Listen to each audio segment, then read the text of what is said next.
Hello, কি অবস্থা সবার? কেমন আছো সবাই?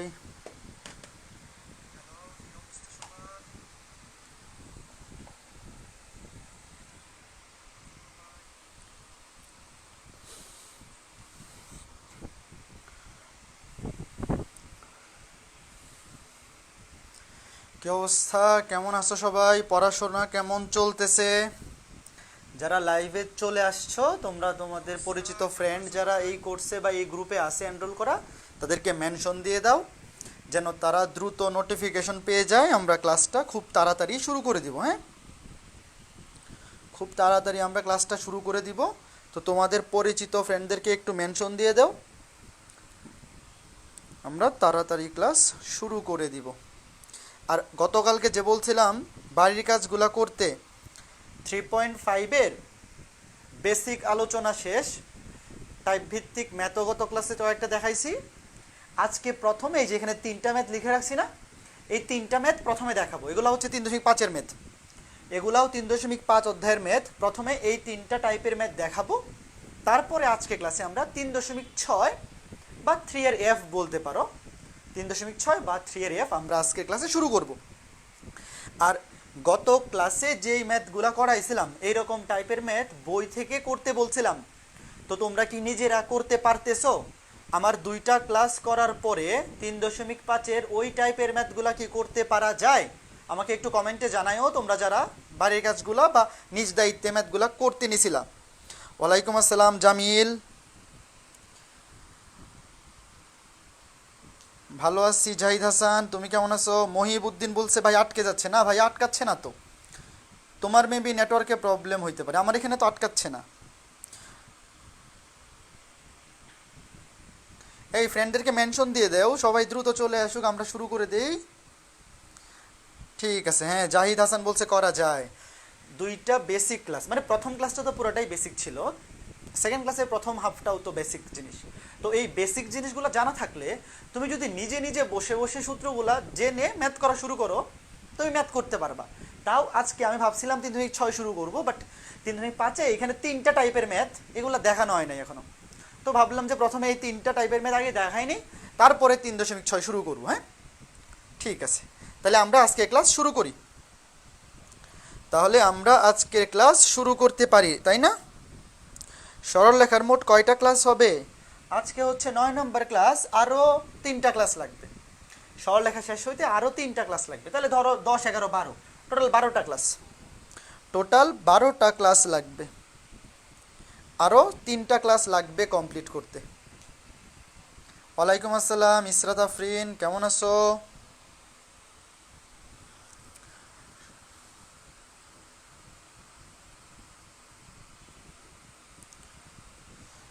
খন্দকার ফরিদুজ্জামান বলছে ভাই x cos alpha plus y sine beta equals to p দেখান নাই। দেখাইছি তো, ওখানে বিটা না, দুইটাই আলফা।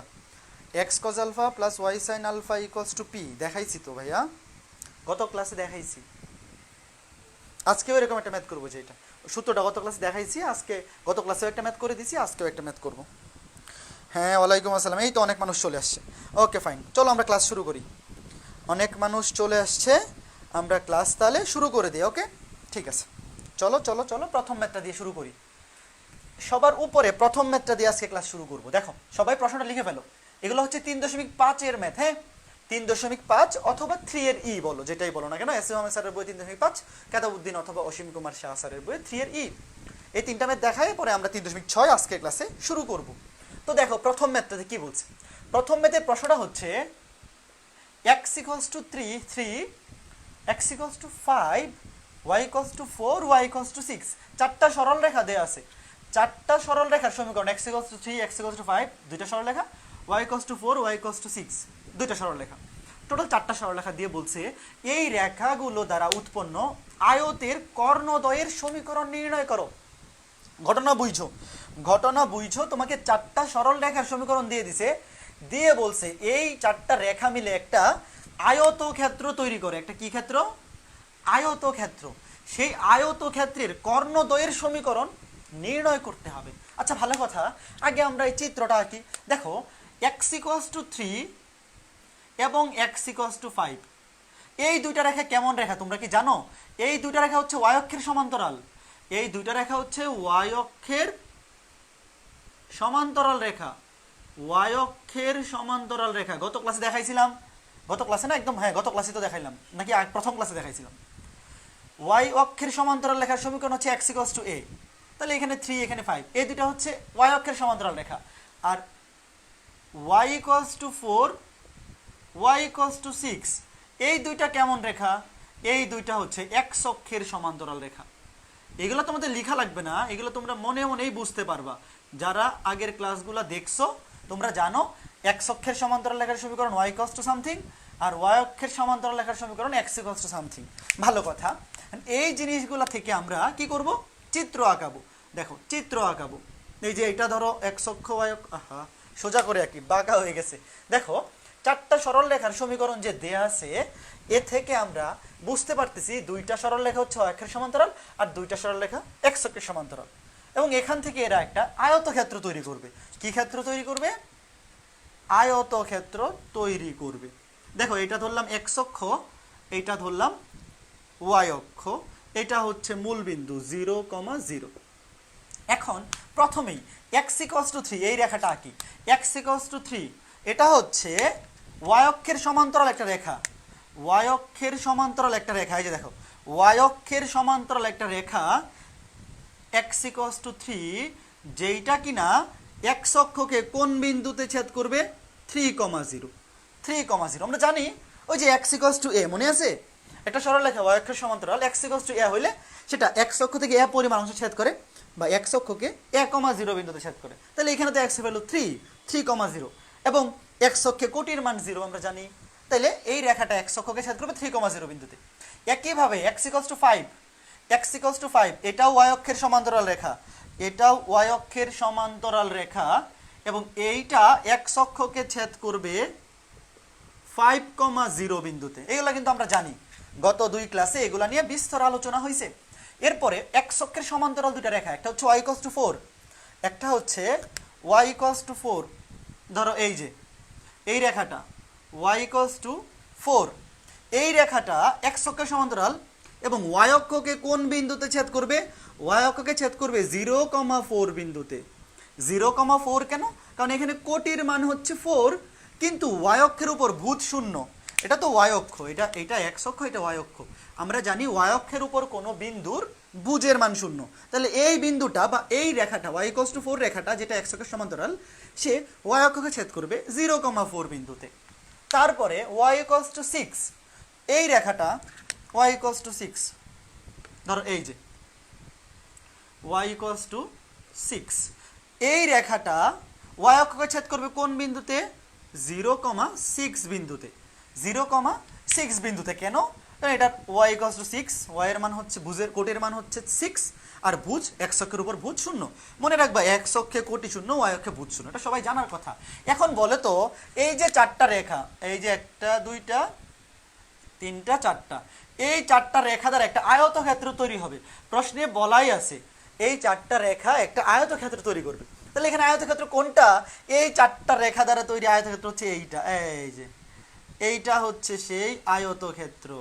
তোমরা কি খুঁজে পাইছো নাকি পাও নাই? এই যে এইটা হচ্ছে সেই আয়তক্ষেত্র।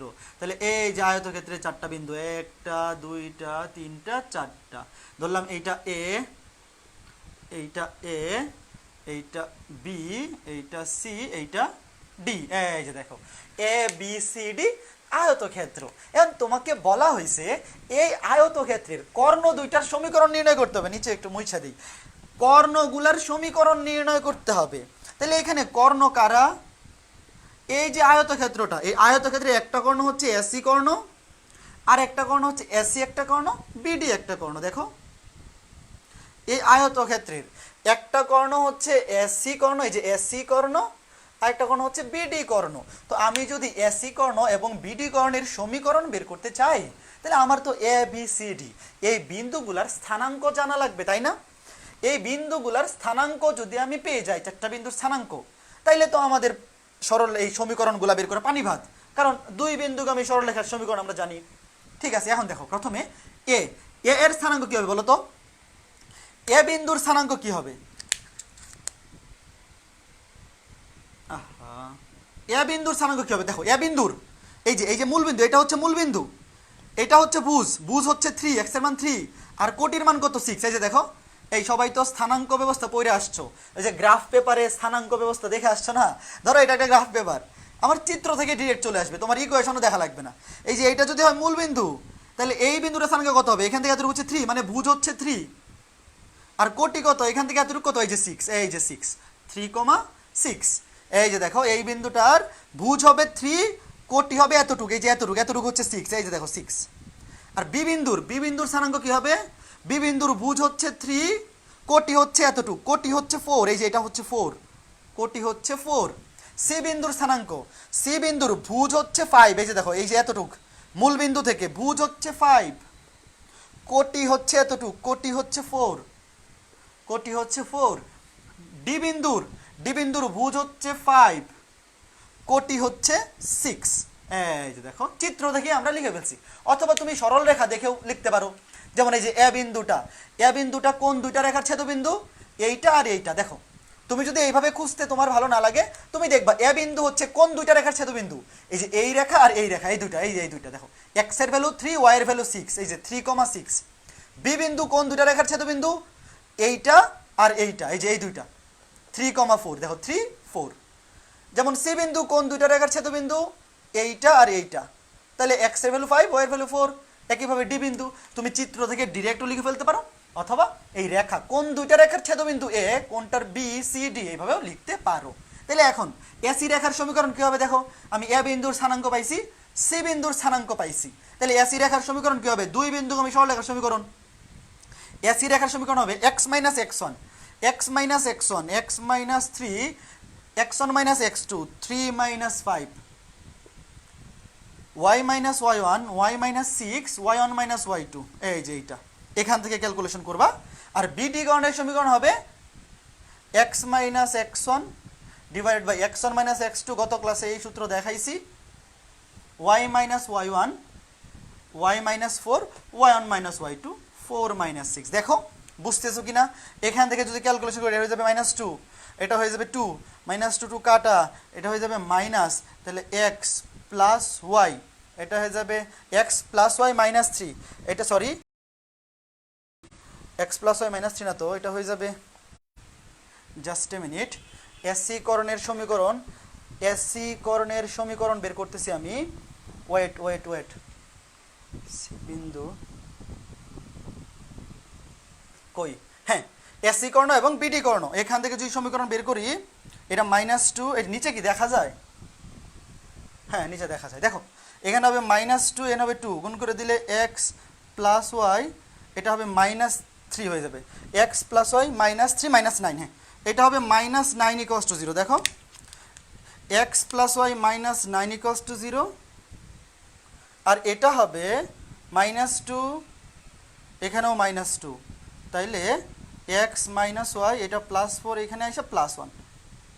এই দেখো তোমাদের এই দুইটা সমীকরণ আসছে কিনা দেখো। এখানে কিন্তু কেউ আবার এইটা ভাইবো না যে এ বি সি ডি এই চারটা বিন্দুকে এইভাবেই ধরতে হবে। তুমি চাইলে এইটাকে এ ধরো, এইটাকে বি, এইটাকে সি, এইটা ডি, কোনো অসুবিধা নাই। অনেকের এই বিডি করণের সমীকরণ আসতে পারে এইটা, এসি এর এইটা, কোনো অসুবিধা নাই, কারণ তোমার দুইটা কর্ণের সমীকরণ বাইর করলেই হইলো। তুমি কোনটাকে এসি ধরতেছো, কোনটাকে বিডি, সেইটা কোনো ফ্যাক্ট না। তুমি কোনটাকে এসি ধরতেছো, কোনটাকে বিডি ধরতেছো, সেইটা কোনো ফ্যাক্ট না। আমাকে বলো বুঝতে পারছো কিনা, বলো জিনিসটা বুঝতে পারছো কিনা, একটু কমেন্টে জানাও। খুবই ইম্পর্টেন্ট ম্যাথ, এই টাইপের ম্যাথ। এই যে ঢাকা ইউনিভার্সিটি ভর্তি পরীক্ষা 2019-20 রিটার্নে আসছিল না, 19-20 না তো 18-19, মানে এই বছরের আগের বছর, এই ম্যাথটা হুবহু গত বছর ঢাকা ইউনিভার্সিটি ভর্তি পরীক্ষায় রিটার্নে আসছিল। বলো ক্লিয়ার কিনা? এই যে এসি কর্ণের সমীকরণ এইটা, বিডি কর্ণের সমীকরণ এইটা, খুবই সুন্দর ম্যাথ না? দেখো তুমি যদি চিত্রটা আঁকাও, এই যে আমি যে প্রথমে দুইটা লাইন লিখছি, এগুলো তো লেখার দরকার নাই, আমি তো প্রথম দুইটা লাইন তোমাকে বোঝানোর জন্য লিখছি। তো এইটা যদি পরীক্ষায় আসে, ভর্তি পরীক্ষায় আসে, তুমি সিম্পলি যে এই চিত্রটা আঁকাবা, এই চিত্রটা এঁকে একটু লিখে দিবা। দেখো কত সুন্দর একটা ম্যাথ, ম্যাথটা দেখতে সুন্দর লাগতেছে না? তো বইয়ে কিন্তু এরকম ম্যাথ আরো 3-4টা আছে, ওগুলা নিজ দায়িত্বে বাড়ির কাজ করে ফেলবা, ঠিক আছে? খুবই ইম্পর্টেন্ট ম্যাথ এগুলা মিস দিবা না। জি ক্লিয়ার, বুঝছি, ঠিক আছে, ওকে ফাইন, সবাই বুঝছো। তাইলে আমি পরের ম্যাথটাতে যাই। পরের ম্যাথের প্রশ্নটা তোমরা তুলে ফেলো, আমি মুছতে মুছতে তোমরা পরের ম্যাথের প্রশ্নটা তুলে ফেলো, অথবা তোমাদের কাছে যদি বই থাকে তাহলে বই থেকে খুঁজে বের করে ফেলতে পারো প্রশ্নটা। আমি যে ম্যাথগুলো করাইতেছি সকল টাইপের একটা একটা করে ম্যাথ করে দিচ্ছি। তো তুমি যদি এই টাইপ ভিত্তিক ম্যাথগুলো করতে পারো এবং বেসিক জিনিসটা ক্লিয়ার থাকে, আমি যা পড়াইছি বেসিকে এনাফ, তাইলে পরীক্ষায় ম্যাথ করতে পারবা, এটা নিয়ে কোনো টেনশন নাই। পরীক্ষায় ম্যাথ করতে পারবা, কোনো টেনশন করা লাগবে না। আশা করি প্রশ্নটা তুলে ফেলছো, প্রশ্নটা লিখে ফেলো।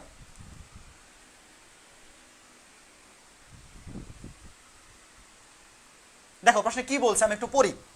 প্রশ্নে বলছে একটি সরল রেখার সমীকরণ নির্ণয় করো যা অক্ষদ্বয়ের সাথে 8 বর্গ একক ক্ষেত্রফল বিশিষ্ট ত্রিভুজ গঠন করে। একটা সরল রেখা অক্ষদ্বয়ের সাথে এক্স অক্ষ ওয়াই অক্ষ, এটা হচ্ছে মূল বিন্দু। আমরা প্রথমে অক্ষ দুইটা এবং মূল বিন্দু এঁকে ফেললাম। তো একটা সরল রেখা অক্ষদ্বয়ের সাথে, এখানে কিন্তু কোন চতুর্ভাগে বলা নাই। দেখো এই প্রশ্নে কিন্তু বলে নাই প্রথম চতুর্ভাগ, দ্বিতীয় চতুর্ভাগ, তৃতীয়, কিছুই বলা নাই। কিছু বলা না থাকলে আমরা প্রথম চতুর্ভাগে আঁকাবো। একটা সরল রেখা অক্ষদ্বয়ের সাথে কত বর্গ একক ক্ষেত্রফল বিশিষ্ট ত্রিভুজ তৈরি করে? 8 বর্গ একক। তাহলে আমি যদি ধরি এতটুকের দৈর্ঘ্য এ, এইটা বি, আমি যদি ধরি যে এই সরলরেখাটা এক্স অক্ষ থেকে এ পরিমাণ অংশ ছেদ করে এবং ওয়াই অক্ষ থেকে বি পরিমাণ অংশ ছেদ করে, গত ক্লাসে দেখাইছি। তাহলে এখানে এই ত্রিভুজটার ক্ষেত্রফল কি হবে? ত্রিভুজটার ক্ষেত্রফল হবে হাফ ইন্টু ভূমি ইন্টু উচ্চতা। এই যে এই ত্রিভুজটা, এই যে এই সরল ত্রিভুজটা, আচ্ছা এখানে মার্ক করার দরকার নাই।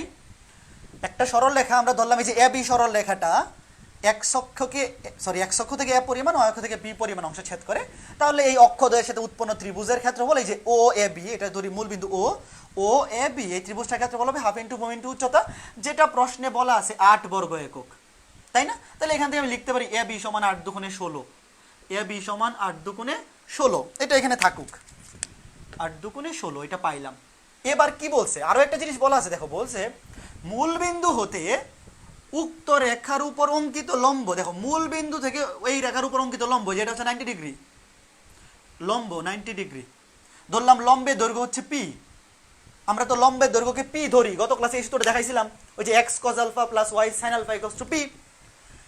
মূল বিন্দু থেকে এই এবি রেখার উপর অঙ্কিত লম্ব এক্স অক্ষের ধনাত্মক দিকের সাথে 45 ডিগ্রি কোণ তৈরি করে, এক্স অক্ষের ধনাত্মক দিকের সাথে 45 ডিগ্রি কোণ তৈরি করে।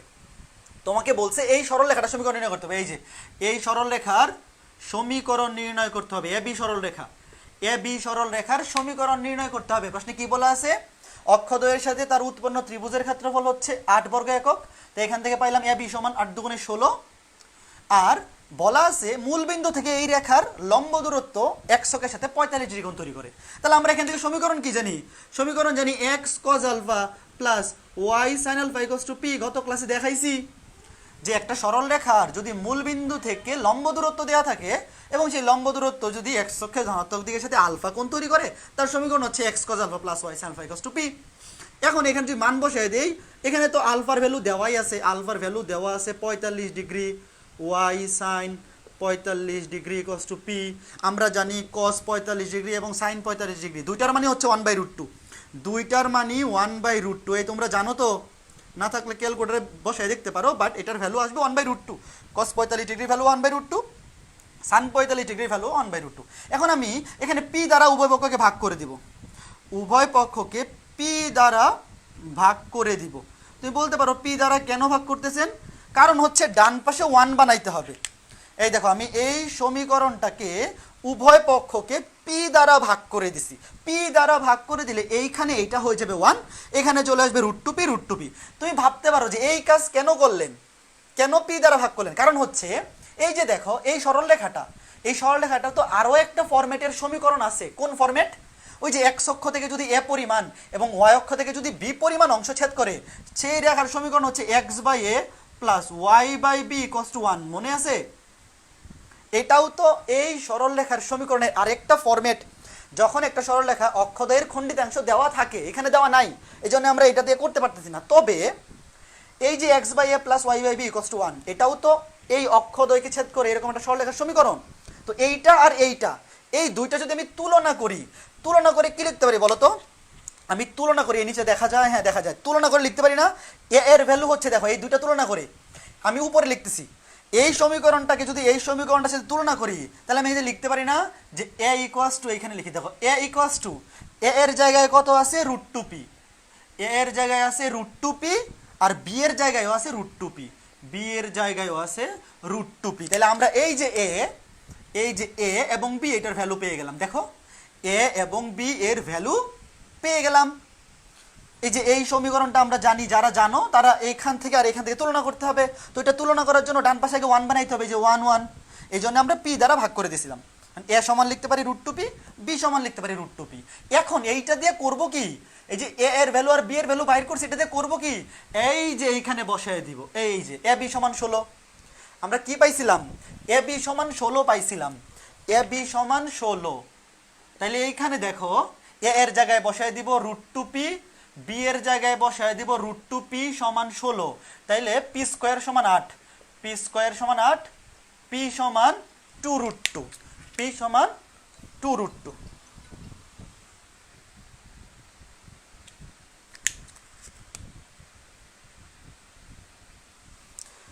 দেখো সবার এটা আসছে কিনা, পি সমান 2√2।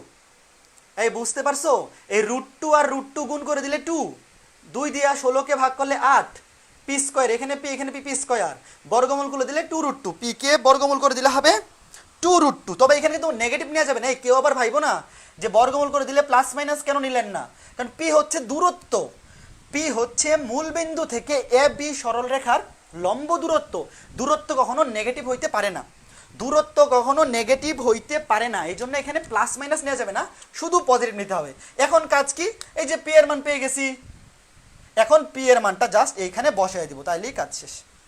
পি এর মানটা সিম্পলি এইখানে বসায় দিব, তাইলেই অ্যান্সার চলে আসবে। কত সুন্দর ম্যাথ দেখো।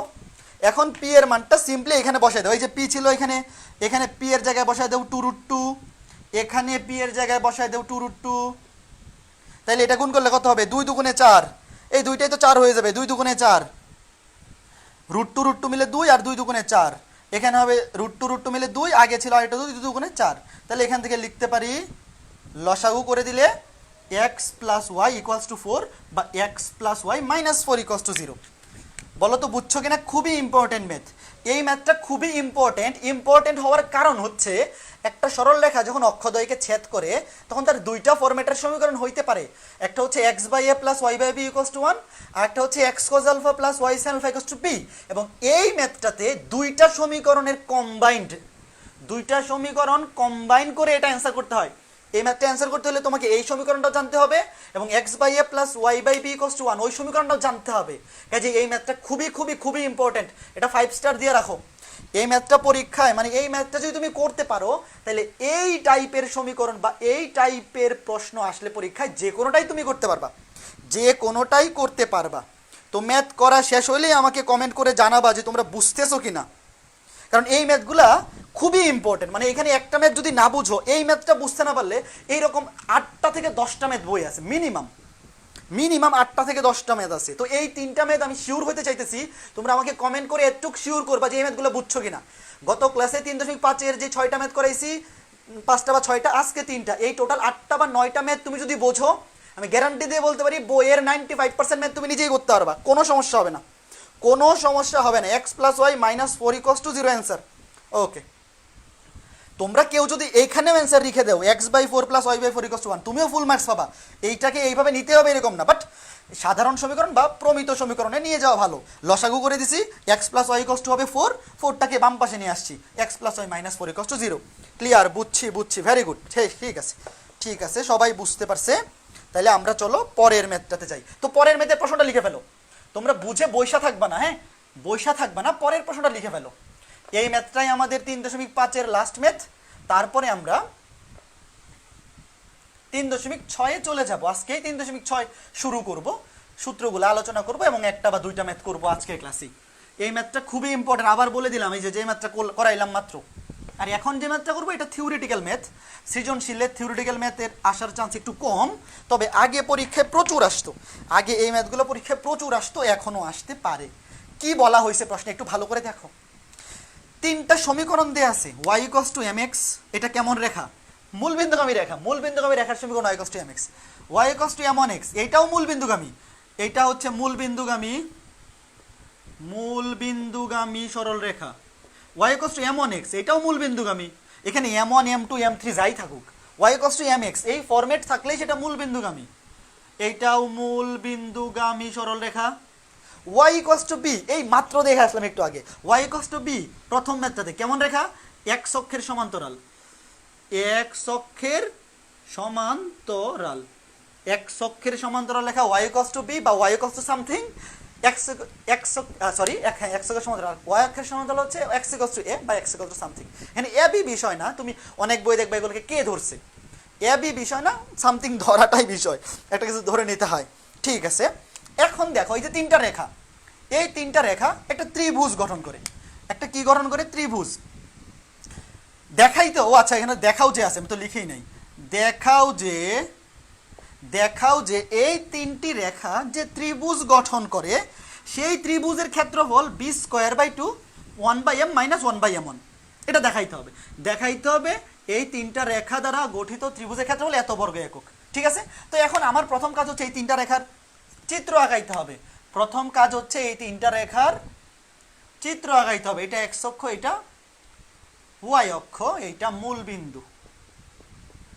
তো দেখো প্রথমে আমরা চিত্রটা আঁকাই, y ইকুয়ালস টু mx, তোমরা কি বুঝতেছো? দেখো ভালো করে বুঝো জিনিসটা, না বুঝতে পারলে কিন্তু পরীক্ষায় অ্যান্সার করতে পারবে না, টাফ হয়ে যাবে তখন। এখন দেখো প্রথমে y ইকুয়ালস টু mx ধরলাম, y ইকুয়ালস টু mx রেখা হচ্ছে এইটা, মূলবিন্দুগামী রেখা, যে কোনো দিকে আঁকাইতে পারো। ধরো y ইকুয়ালস টু mx, এটা হচ্ছে y ইকুয়ালস টু mx সরল রেখা, উপরে দেখা যায়, হ্যাঁ দেখা যায়, ঠিক আছে। এটা হচ্ছে y equals two mx Rekha, y equals to m1x, এটাও মূলবিন্দুগামী সরল রেখা, ধরলাম এইটা হচ্ছে y ইকুয়ালস টু m1x।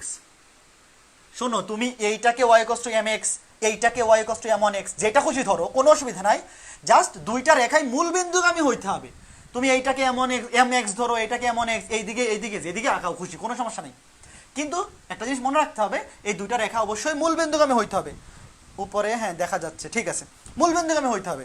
আরেকটা হচ্ছে y equals to b, x অক্ষের সমান্তরাল লেখা, y equals to b x অক্ষের সমান্তরাল লেখা, এই যে y equals to b x অক্ষের সমান্তরাল লেখা। তো আমরা দেখো তিনটা সরল রেখা আঁকাই ফেললাম, প্রশ্নে যে তিনটা সরল রেখা দেয়া আছে সেই তিনটা সরল রেখা আঁকাই ফেললাম, এবং আমাকে বলছে এই তিনটা রেখা যে ত্রিভুজ গঠন করে, বলতো কোন ত্রিভুজটা? এই যে এটা তো খুঁজে পাওয়া খুবই সোজা, এই যে এই ত্রিভুজটা তোমাদের খাতায় এইভাবে চিত্র এঁকে ভরাট করা দরকার নাই, আমি তোমাদেরকে বোঝানোর জন্য আঁকাইতেছি। এই যে দেখো এই তিনটা রেখা দ্বারা উৎপন্ন ত্রিভুজ হচ্ছে এইটা, তো আমার দেখাইতে হবে এই ত্রিভুজের ক্ষেত্রফল এত। তো এখন তো কাজ শেষ, চিত্র আঁকাইতে পারলেই কাজ শেষ। একটা ত্রিভুজের ক্ষেত্রফল বের করার জন্য কি লাগে ভাই? 9-10-এ পড়ে আসছো, ম্যাট্রিক্স নির্ণায়কেও পড়ছো, একটা নির্ণায়ক দিয়া ত্রিভুজের ক্ষেত্রফল বের করে ফেলা যায়। 9-10-এর সূত্র দিয়ে করে দিব না, অসুবিধা নাই, যারা ম্যাট্রিক্স নির্ণায়ক পড়ো নাই 9-10-এর সূত্র দিয়ে করে দিব। তিনটা বিন্দুর স্থানাঙ্ক একটা ত্রিভুজের, ধরো এটা মূল বিন্দু, এটা ধরলাম ও, এটা হচ্ছে ও বিন্দু, এটা ধরলাম এ বিন্দু, এটা হচ্ছে বি বিন্দু। এই যে ও এ বি ত্রিভুজ, এই ত্রিভুজের ক্ষেত্রফল বের করার জন্য আমি যদি তিনটা বিন্দুর স্থানাঙ্ক জানি, ধরো আমি ও বিন্দুর স্থানাঙ্কও জানি, মূল বিন্দু তো স্থানাঙ্ক জানি 0,0, এ বিন্দুর স্থানাঙ্ক এবং বি বিন্দুর স্থানাঙ্ক, এই দুইটা স্থানাঙ্ক যদি বের করতে পারি তাইলে তো কাজ শেষ। একটা ত্রিভুজের তিনটা শীর্ষবিন্দু স্থানাঙ্ক জানা থাকলে তার ক্ষেত্রফল বের করা পানি ভাত। তো এখন প্রথমে ধরো এ বিন্দুর স্থানাঙ্ক বের করব। তো দেখো এ বিন্দুটা কোন দুইটা রেখার ছেদবিন্দু? এই দুইটা রেখার, এই যে y ইকুয়ালস টু m1x আর y ইকুয়ালস টু b, এই দুইটা রেখার ছেদবিন্দু, এই যে এই রেখা এবং এই রেখা, এই দুইটা রেখার ছেদবিন্দু হচ্ছে এ বিন্দু, এই দুইটা রেখার ছেদবিন্দু হচ্ছে এ বিন্দু। তোমরা লিখতে পারো যে এ বিন্দুটি এই দুইটা রেখার ছেদবিন্দু। তাহলে এখানে দেখো এই দুইটা রেখার যেহেতু ছেদবিন্দু, তো এখানে তো আমরা ডিরেক্ট পেয়েই গেছি যে এই বিন্দুর কোটির মান কত? বি। এই যে দেখো y এর ভ্যালু বি, এই যে y ইকুয়ালস টু কত? বি। মানে এইখানে এই যে এই এ বিন্দুটা বা এই দুইটা রেখার যে ছেদবিন্দুর স্থানাঙ্ক, এই দুইটা রেখার ছেদবিন্দুর স্থানাঙ্ক হবে, এই দুইটা সমীকরণ সলভ করলে x এবং y এর মান যা হবে তাই। x এর মান হবে এই বিন্দুর ভুজ, ওয়াই এর মান হবে এই বিন্দুর কোটি। দুইটা সরলরেখার ছেদবিন্দু বের করা, এটাই টেকনিক।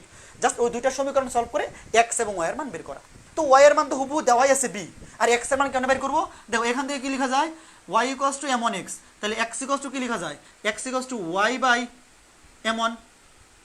দেখো এই যে ওয়াই ইকুয়ালস টু দেওয়া আছে এম ওয়ান এক্স, আমরা বের করবো এখান থেকে ভুজ বা এক্স এর মান, এক্স ইকুয়ালস টু লেখা যায় ওয়াই বাই এম ওয়ান, আর ওয়াই এর মান মাত্র এখানে পাইলাম, এই যে ওয়াই এর মান কত বি, ওয়াই এর মান কত দেওয়া আছে বি, ওয়াই এর মান দেওয়া আছে বি, এই যে ওয়াই এর মান বি এখানে বসাই দিলাম। তাহলে ভুজের মান কত আসতেছে, বি বাই এম ওয়ান, ভুজের মান আসতেছে বি বাই এম ওয়ান। এই যে দেখো এ বিন্দুর স্থানাঙ্ক পেয়ে গেছি।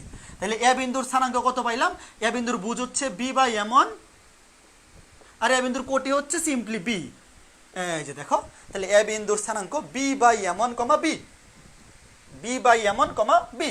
একইভাবে বি বিন্দুর স্থানাঙ্ক কেমন বের করবো, বি বিন্দুর স্থানাঙ্ক বের করার সময় দেখতে হবে যে বি বিন্দুটা কোন দুইটা রেখার ছেদবিন্দু। বি বিন্দুটা হচ্ছে এই যে এই রেখা Y equals to M X, Y equals to M X এবং ওয়াই ইকুয়ালস টু বি, এই যে এই দেখো এই রেখা এবং এই রেখা Y equals to M X এবং ওয়াই ইকুয়ালস টু বি, এই দুইটা রেখার ছেদবিন্দু হচ্ছে বি, এই দুইটা রেখার ছেদবিন্দু হচ্ছে বি।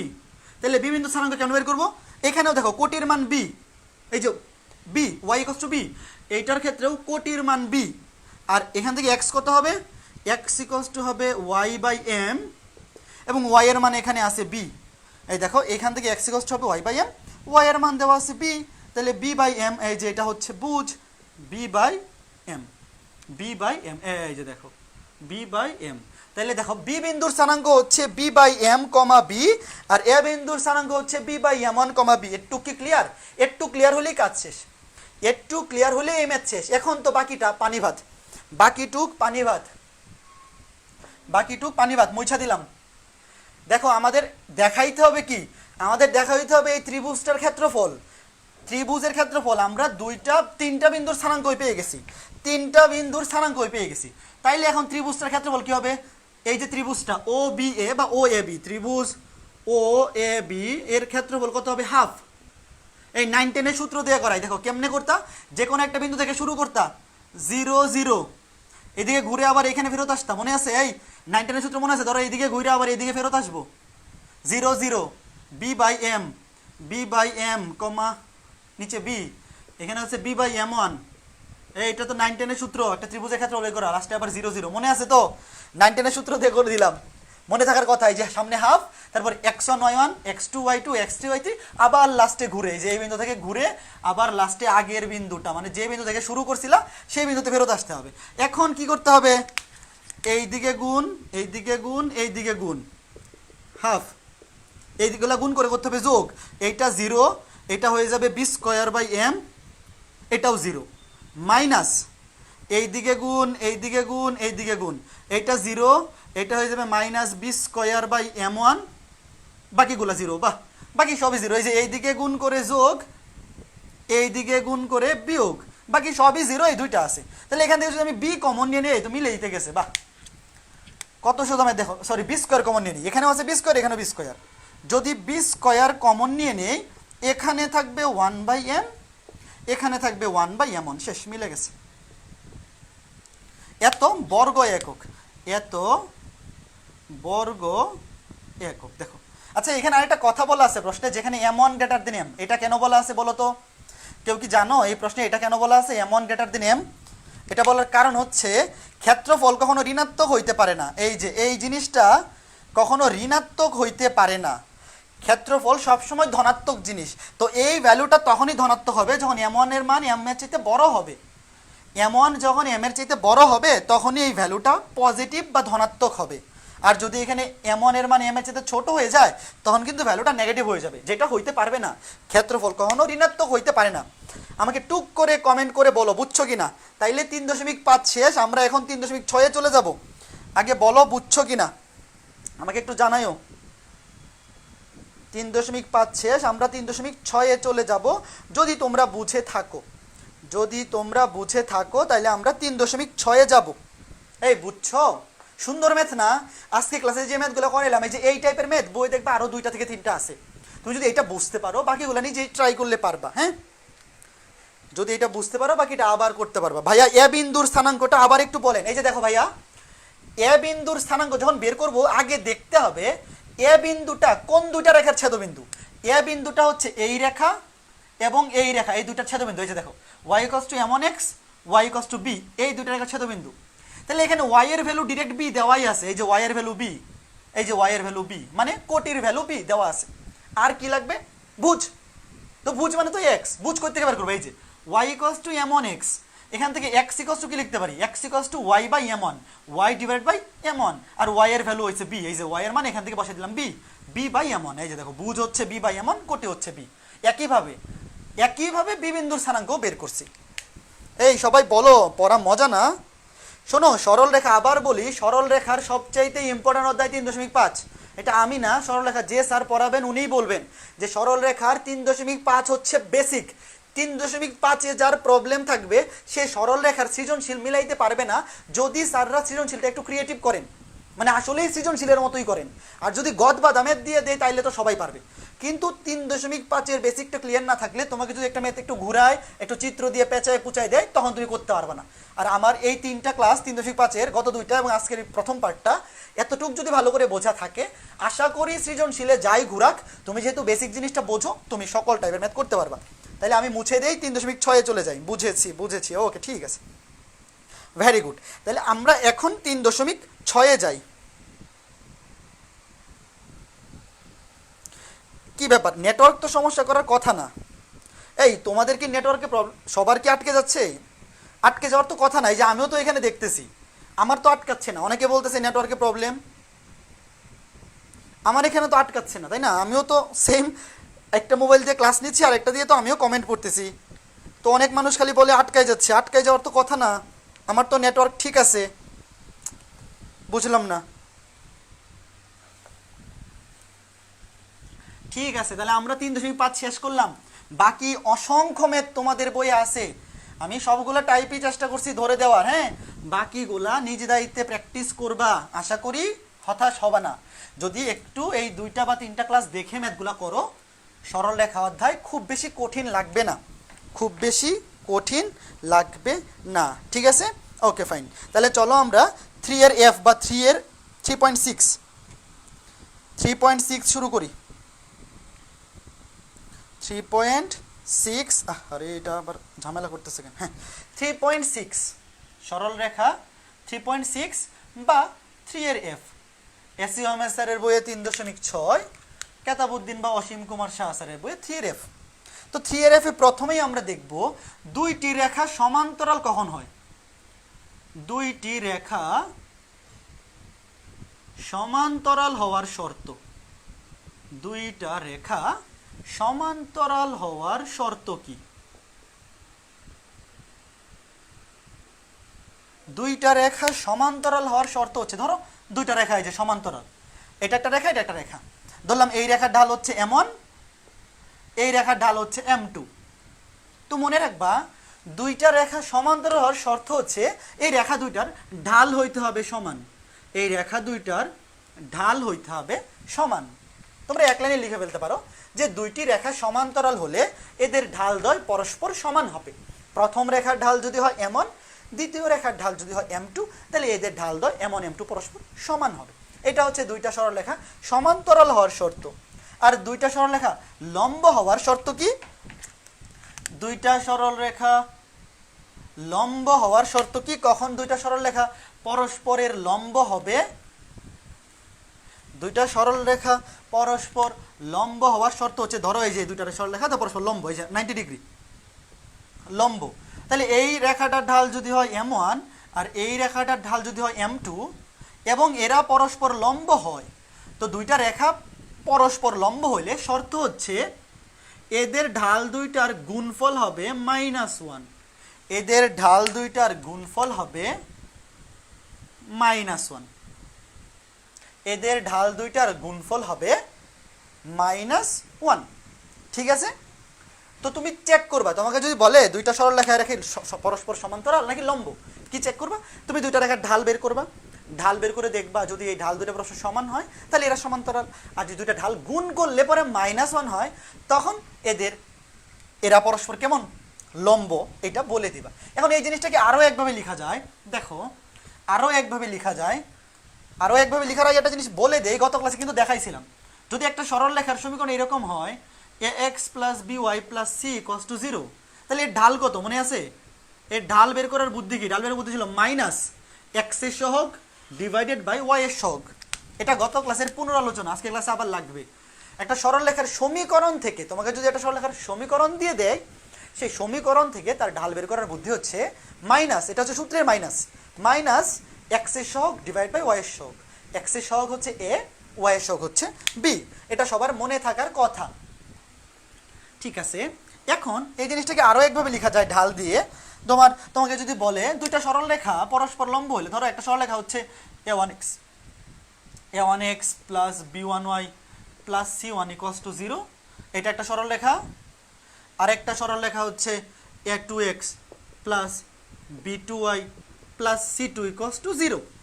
ঠিক আছে, a1x plus b1y plus c1, a2x plus b2y plus c2 equals to 0।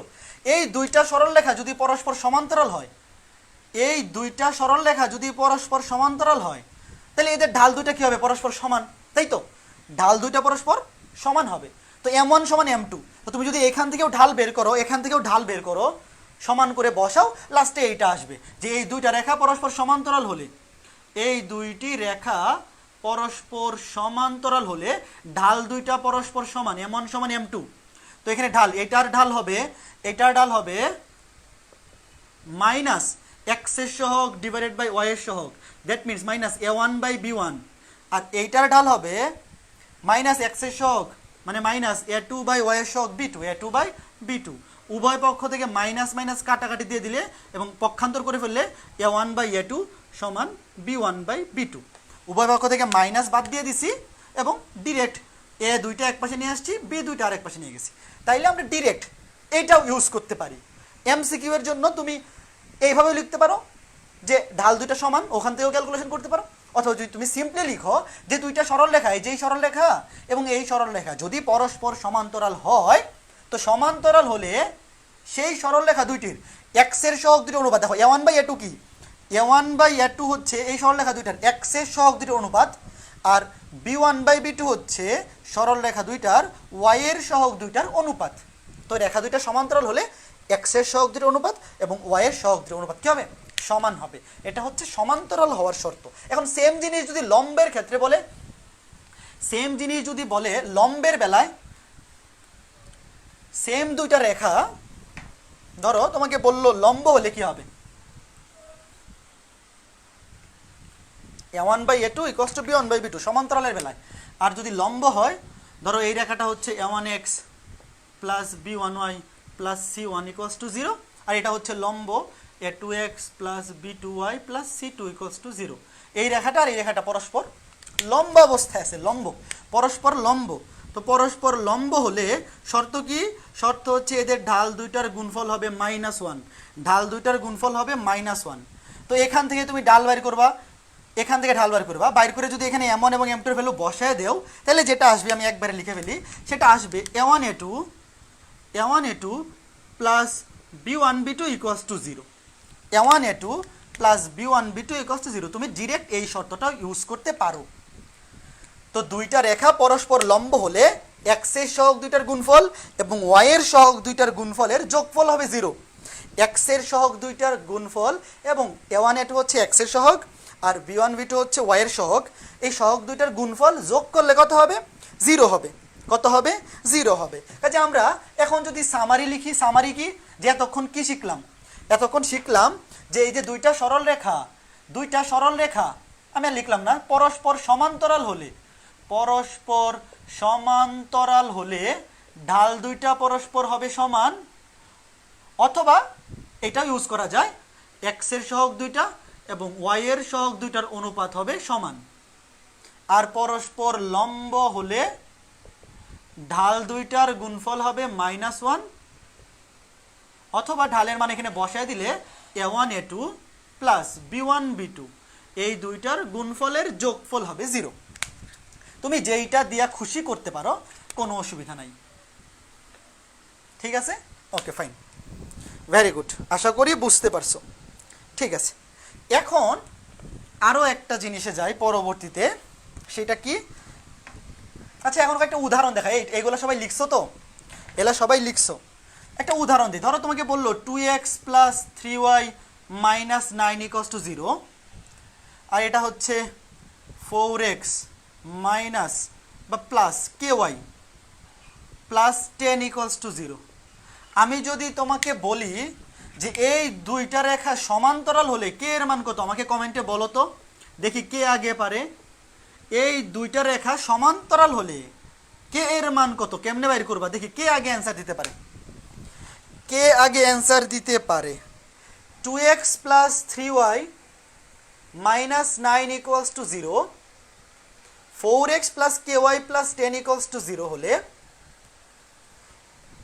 কে এর মান কত হলে এই দুইটা রেখা পরস্পর সমান্তরাল হবে, দেখি কে পারে, কে পারে, কে পারে। 6 সবাই তো অ্যান্সার দিয়ে ফেলছে একসাথে, মোহাম্মদ তানভীর, সৈয়দ লাবিদ, নাজমুল হাসান, তৌসিফ, রাব্বি ইসলাম ইমন, হ্যাঁ রাইট। কে এর ভ্যালু হবে 6, কে এর ভ্যালু হবে 6। কেমনে বের করছে, এই দুটা যদি পরস্পর সমান্তরাল হয় তাহলে তুমি প্রথমে লিখতে পারো ঢাল দুটা পরস্পর সমান, অথবা সিম্পলি এইটা ইউজ করাই বেটার, a1/a2, a1/a2 মানে হচ্ছে x এর সহগের অনুপাত, x এর সহগের অনুপাত 2/4, 2/4 ইকুয়ালস টু b1/b2, এখানে y সহগ 3, এখানে y সহগ k, তাহলে এখানে থাকবে 2, k equals to 3 4 12/2 6, k equals to 6। আচ্ছা আরেকটা জিনিস বাইর করে বলো তো, যদি সমান্তরাল না হয়ে লম্ব হয়, লম্ব হলে কত হবে বলো তো, এই দুইটা রেখা যদি লম্ব হয় তাহলে কে এর মান কত, সমান্তরাল হলে 6 হবে, ভালো কথা, সমান্তরাল হবে কে এর মান 6 হইলে, তো লম্ব হইলে কত হবে এটা দেখি, লম্ব হইলে কত হবে, লম্ব হইলে কত, সমান্তরাল হবে যদি কে এর মান 6 হয়, আর লম্ব হইলে কত কত হবে বলো, লম্ব হলে কত, কি ব্যাপার লম্বটা কি কেউ পারতেছে না, কমেন্ট আসে না কেন, লম্ব হইলে কত হবে, কি ব্যাপার আমার এখানে কমেন্ট আসছে না। আচ্ছা আমি করে দিই, দেখো লম্ব হইলে সূত্র কি, সূত্র হচ্ছে a1a2 প্লাস b1b2 সমান 0, a1a2 মানে 4 দুগুণে 8 প্লাস b1b2, b1 হচ্ছে y এর সহগ 3 আর এখানে হচ্ছে কে 3k, 3k সমান 0, তাইলে 3k সমান -8, সুতরাং k সমান -8/3, -8/3। দেখো এই যে a1a2 প্লাস b1b2 সমান 0 লম্ব হওয়ার শর্ত, তাহলে এই যে a1a2 মানে x এর সহগ 2 গুণফল 4 দুগুণে 8, b1b2 মানে y এর সহগ 2 গুণফল 3k, তা 3k সমান -8, k সমান -8/3। দেখি কে কে পারছিল, এই যে একবারে কমেন্ট চলে আসছে, ভেরি গুড। কি ঐত্রিয়া দিবা নাকি, সরি নাম উচ্চারণ ভুল করলে সরি, ফারজানা ইয়াসমিন, আর কে পারছে, রূপক আহমেদ চৌধুরী, মোহাম্মদ ফাহিম মুনতাসির, ভারত চাকমা, অ্যাভয়েড মেহেদি। কি তোমাকে কি সবাই অ্যাভয়েড করে মেহেদি, তোমার নাম অ্যাভয়েড মেহেদি কেন, ঠিক আছে, very good very good very good. দেখছো কত সোজা ম্যাথ, এখান থেকে যে কত এমসিকিউ আসে, অনেক অনেক এমসিকিউ আসে এখান থেকে। তো আমরা তো দেখলাম দুইটা রেখা কখন সমান্তরাল হবে বা কখন লম্ব হবে, এখন কি দেখব, এখন দেখব সমান্তরাল রেখার সমীকরণ কেমনে বের করতে হয় এবং লম্ব রেখার সমীকরণ কিভাবে বের করতে হয়। ধরো তোমাকে বলা হলো একটা সরল রেখা এইটা ax plus by plus c equals to 0, এটা যে কোনো একটা সরল রেখা, আর তোমাকে বলা হয়েছে এই সরল রেখার সমান্তরাল একটা সরল রেখার সমীকরণ নির্ণয় করো। দেখো তোমরা এই টপিকের নাম কি দিবা, টপিকের নাম দিবা সমান্তরাল সরল রেখার সমীকরণ নির্ণয়, সমান্তরাল সরল রেখার সমীকরণ নির্ণয়, ax plus by plus c equals to 0, এটা যদি যে কোনো একটা সরল রেখা হয় এবং তুমি যদি এই রেখার সমান্তরাল, যে রেখা দুইটা সমান্তরাল, তোমাকে বলা হইলো এই রেখার সমান্তরাল রেখা, এই যে রেখা দুটা কেমন সমান্তরাল রেখা, সমান্তরাল রেখার সমীকরণ নির্ণয় করতে হবে। তো একটা রেখার সমান্তরাল রেখার সমীকরণ নির্ণয় করার বুদ্ধি হচ্ছে ax প্লাস by, এই অংশটুকু যেভাবে আছে ঠিক সেভাবেই থাকবে, ax প্লাস by এই অংশটুকু যেভাবে এখানে আছে এখানেও ঠিক একইভাবে থাকবে, এখানে প্লাস থাকলে এখানে হবে প্লাস, এখানে মাইনাস থাকলে এখানেও মাইনাস, এখানে মাইনাস থাকলে এখানেও মাইনাস, মানে এই পোর্শনটুকু ঠিক যেভাবে থাকবে এভাবেই বসবে, শুধু ধ্রুবকটা চেঞ্জ হবে, আগে ধ্রুবক ছিল c এবং ধ্রুবক হয়ে যাবে অন্য কিছু, অন্য কিছুকে আমরা প্লাস কে ধরে নিলাম, অন্য কিছুকে আমরা প্লাস কে ধরে নিলাম, এই যে এটা কাজেই তোমাকে যদি বলা হয় একটা সরলরেখার সমান্তরাল সমীকরণ বের করো, বের করার প্রসেস হচ্ছে এ এক্স প্লাস বিওয়াই, এই পোর্শনটুক ঠিক যেভাবে ছিল সেভাবেই থাকবে, শুধু ধ্রুবকের মানটা চেঞ্জ হয়ে যাবে। যেখানে কি একটা ধ্রুবক, এই ধ্রুবকের মানটা আমার বাইর করতে হবে, ধ্রুবকের মানটা বের করে দিতে হবে। এটা আমরা একটু পরে ম্যাথ দেখব, একটু পরে আমরা এইরকম ম্যাথ দেখব, এরকম ধ্রুবকের ম্যাথ কিভাবে বের করা যায়। এখন সেম জিনিস এটা মুছে দিলাম, এ এক্স প্লাস বিওয়াই প্লাস কে, সব কিছু সেম থাকবে, শুধু ধ্রুবক চেঞ্জ হবে। এখন যদি তোমাকে বলা হইতো যে এই রেখার সমান লম্ব রেখার সমীকরণ, এই যে এটা একটা লম্ব রেখা, দেখো এই যে এই রেখাটা এই রেখার উপর লম্ব। এখন টপিকের নাম লিখো কোন রেখার লম্ব রেখার সমীকরণ নির্ণয়। এই যে এটা একটা রেখা, এই রেখার উপর লম্ব একটা রেখা, এটা এই রেখার সমীকরণ আমরা বের করব। টপিকের নাম হচ্ছে কোন সরল রেখার লম্ব রেখার সমীকরণ নির্ণয় করা।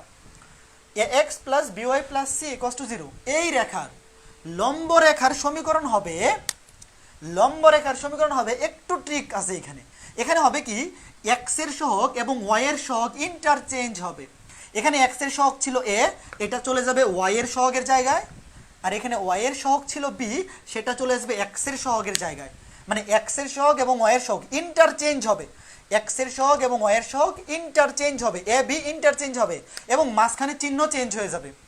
এখানে যদি প্লাস থাকে এখানে হয়ে যাবে মাইনাস, আর এখানে যদি মাইনাস থাকে এখানে হয়ে যাবে প্লাস। বাট আমরা তো এখানে প্লাসই ধরছি, কারণ এটা তো প্রমিত সমীকরণ। একটা সরলরেখার প্রমিত সমীকরণ হচ্ছে A X plus B Y plus C.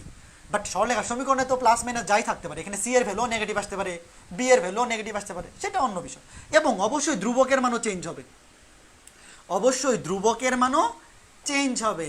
তাহলে একটা সরল রেখার লম্ব রেখার সমীকরণ হবে এক্স এর সহগ এবং ওয়াই এর সহগ দুটো ইন্টারচেঞ্জ, মাঝখানে চিহ্ন চেঞ্জ এবং ধ্রুবক চেঞ্জ, ধ্রুবক প্লাস কে ইকুয়ালস টু 0। এই এটা ক্লিয়ার ক্লিয়ার ক্লিয়ার, বুঝতেছো কত সুন্দর জিনিস, কত সুন্দর জিনিস দেখো। এই বুঝতেছো দাদা, ব্রেক দেন, হ্যাঁ ব্রেক দিব, ব্রেক দিব 5:57-তে, 5:57, 5:57 থেকে 6:10, 6:09, 12 মিনিট ব্রেক থাকবে। 5:57 থেকে 6:09, 12 মিনিট ব্রেক থাকবে। 5:52 বাজে, তো এখন একটা ম্যাথ করে দিব, 5 মিনিট লাগবে। একটা ম্যাথ করে তারপরে ব্রেক দিব, কারণ অনেক জেলায় আজান একটু দেরিতে পড়ে, তো আগে ব্রেক দিয়ে দিলে ওরা পরে ওদের যখন নামাজের টাইম হয় তখন ক্লাস শুরু করে দিতে হয়। এই জন্যে ব্রেক 5 মিনিট পরে, মানে 5:57 বা 5:58-তে দিব, সব জেলায় আগে আজান পড়ুক। দেখো একটা ম্যাথ করে দিব, তারপরে ব্রেক দিচ্ছি। তোমাকে বলা হইলো 3x plus 4y equals to -9, 3x plus 4y minus 9 equals to 0। এই রেখার সমান্তরাল রেখা, এই রেখার সমান্তরাল রেখার সমীকরণ নির্ণয় করো। এই রেখার সমান্তরাল সরল রেখার, সমান্তরাল সরল রেখার সমীকরণ নির্ণয় করো যা 2,3 বিন্দুগামী, যা 2,3 বিন্দুগামী, 2,3 বিন্দুগামী। দেখো একটা সরল রেখা দেয়া আছে 3x plus 4y minus 9 equals to 0। এই রেখার সমান্তরাল সরলরেখার সমীকরণ বের করতে হবে। তো দেখো এই রেখার সমান্তরাল সমীকরণ কি হবে? সমান্তরাল সরলরেখার সমীকরণে ax plus by, 3x plus 4y, এই পার্টটুকু যেভাবে আছে ঠিক সেভাবেই থাকবে, কোনো কিছু চেঞ্জ হবে না। চেঞ্জ হবে শুধু ধ্রুবক, ধ্রুবক হবে প্লাস কে ইকুয়ালস টু 0। অনেকে ভাবতে পারো ভাইয়া এখানে তো ধ্রুবক আছে মাইনাস, তাহলে এখানেও কি মাইনাস নিব? না, এখানে মাইনাস নিব না, আমরা সবসময় প্লাসই বসাবো। এখানে ধ্রুবকের মান -9, এখান থেকে বের করার পরে কে এর মানও মাইনাস আসতে পারে। তুমি এখান থেকে বের করলা কে এর মান কিছু একটা আসলো, সেটা মাইনাস হইতেও পারে, অসুবিধা নাই। কিন্তু আমরা যখন সূত্র বসাবো, সূত্র বসানোর সময় আমরা এখানে মাইনাস আছে বলে এখানে মাইনাস দেবো না। এখানে ধ্রুবকের মান হয়তো -9 বের হয়েছে, হয়তো সি এর মান -9, ঠিক একইভাবে কে এর মান পজিটিভ আসতে পারে, নেগেটিভ আসতে পারে, আমার এখন দেখার দরকার নাই। কিন্তু আমরা ধ্রুবকটা সবসময় পজিটিভই ধরবো।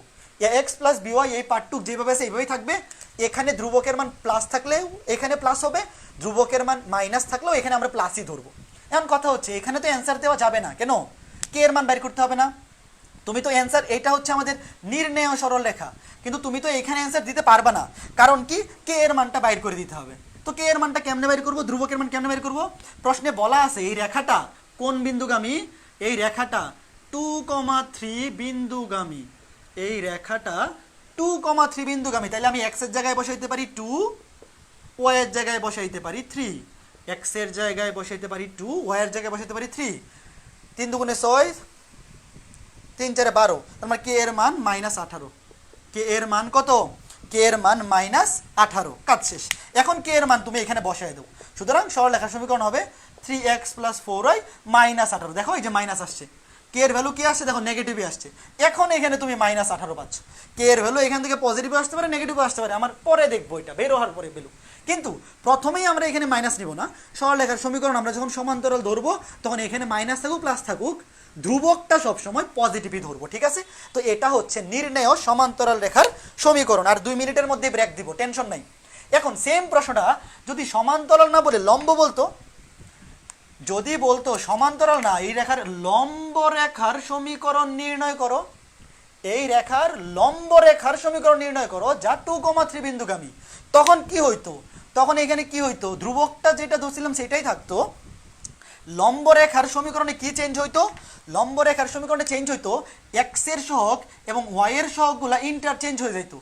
এক্স এর সহগ এবং ওয়াই এর সহগগুলা ইন্টারচেঞ্জ হয়ে যেত এবং মাঝখানে চিহ্ন চেঞ্জ হয়ে যেত। দেখো এক্স এর সহগ 3 চলে গেছে ওয়াই এর সামনে, ওয়াই এর সহগ 4 চলে আসছে এক্স এর সামনে, এবং মাঝখানে আগে ছিল প্লাস, এখন হয়ে গেছে মাইনাস। যদি আগে থেকে এখানে মাইনাস থাকতো তাহলে হয়তো প্লাস, প্লাস থাকলে হবে মাইনাস, মাইনাস থাকলে প্লাস। কিন্তু ধ্রুবক কিন্তু প্লাস কেই হবে, ধ্রুবক কিন্তু প্লাস কেই থাকবে। ধ্রুবক এখানে মাইনাস থাকুক যাই থাকুক, আমি ধ্রুবকটা প্লাস কে ধরবো। চেঞ্জ হবে এখানে এক্স এর সহগ এবং ওয়াই এর সহগ ইন্টারচেঞ্জ, মাঝখানে চিহ্ন চেঞ্জ। একইভাবে এখন কে এর মান বের করতে হবে। কে এর মান কেমনে বের করবো? এই রেখাটা 2,3 বিন্দুগামী, তাহলে 4 × 2 - 3 × 3 প্লাস কে ইকুয়ালস টু 0। এখান থেকে আসবে 4 দুগুণে 8 -9 -1, K equals to 1, K equals to 1। তাহলে সরলরেখার সমীকরণ হবে কে এর মান 1 বসায় দেব। 4x - 3y + 1, 4x - 3y, এই ভুল করলাম নাকি? না ঠিক আছে, ঠিক আছে, দেখো ঠিক আছে, K equals to 1, 4x - 3y, 4x - 3y + 1 equals to 0। এই বলো বুঝতে পারছো? এই ঠিকঠাক করছি তো? হ্যাঁ ঠিক আছে। এই বলো বুঝছো বুঝছো বুঝছো? পারা যাবে, পারা যাবে ম্যাথ? এখন বিরতি, এই এখন আজ নামাজের বিরতি। যারা নামাজ পড়বা নামাজ পড়ে চলে এসো। হ্যাঁ 7:57 বাজে, 7:57 বাজে, সরি 5:57, 5:57 থেকে 6:09 পর্যন্ত বিরতি, 6:09 পর্যন্ত নামাজের বিরতি।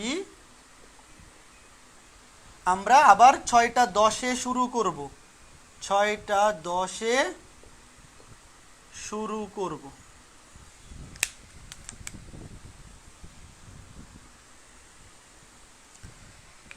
5:57 থেকে 6:09 পর্যন্ত নামাজের বিরতি। যারা নামাজ পড়বা 6:10 মধ্যে আবার ব্যাক করো নামাজ পড়ে, ঠিক আছে?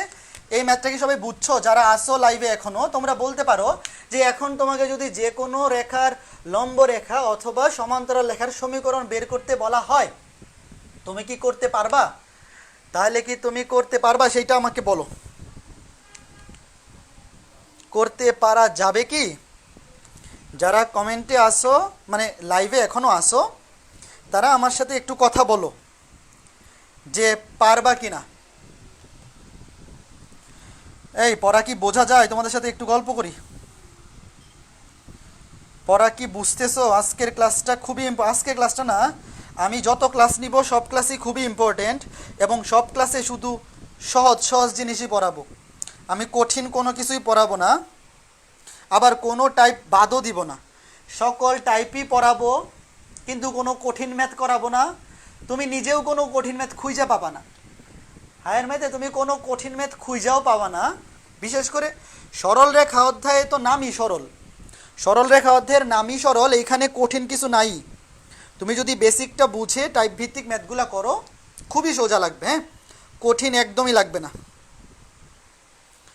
কঠিন একদমই লাগবে না। তুমি যদি বেসিক ধরে ধরে করো সকল টাইপের ম্যাথই নিজেই করতে পারবা, ইনশাল্লাহ পারবো। ঠিক আছে, রূপক আহমেদ পারবো বলছে, মাহজুজা দিয়া, নুসরাত বলছে কে এর ভ্যালু 1। হ্যাঁ রাইট ভাই, আপনার ক্লাস অসাধারণ, অনেক ধন্যবাদ, অনেক ধন্যবাদ ভাইয়া। কে বলছে এটা? উজ্জ্বল খান ভাইয়া, চিত্র দিয়ে পড়ানোর জন্য বুঝতে সুবিধা হয়, ধন্যবাদ। হ্যাঁ নুসরাত জাহান সাদিয়া, সরল রেখা, বৃত্ত, কণিক, এই চ্যাপ্টারগুলো চিত্র আঁকলে তোমার কাছে কঠিন লাগার সুযোগ নাই। সরল রেখা, বৃত্ত, আর কি আছে সেকেন্ড পেপারে আছে কণিক, স্থিতিবিদ্যা, আর চিত্র আছে কোন অধ্যায়? বহুপদীতে নাই। ত্রিকোণমিতি, ত্রিকোণমিতি, ত্রিকোণমিতি বলতে সেকেন্ড পেপারের ত্রিকোণমিতি। সরল রেখা এবং বৃত্তের ম্যাথ সবসময় চিত্র আঁকাইয়ে করতে চাইবা, তাইলে তোমার কাছে ম্যাথ একদমই কঠিন লাগবে না। আর সেকেন্ড পেপারে হচ্ছে ইনভার্স ত্রিকোণমিতি, মানে ওই যে বিপরীত ত্রিকোণমিতি, চ্যাপ্টার 7 সেকেন্ড পেপার, আর স্থিতিবিদ্যা, কণিক, এই অধ্যায়গুলো চিত্র এঁকে করবা, তোমার কাছে ম্যাথ একদমই কঠিন লাগবে না।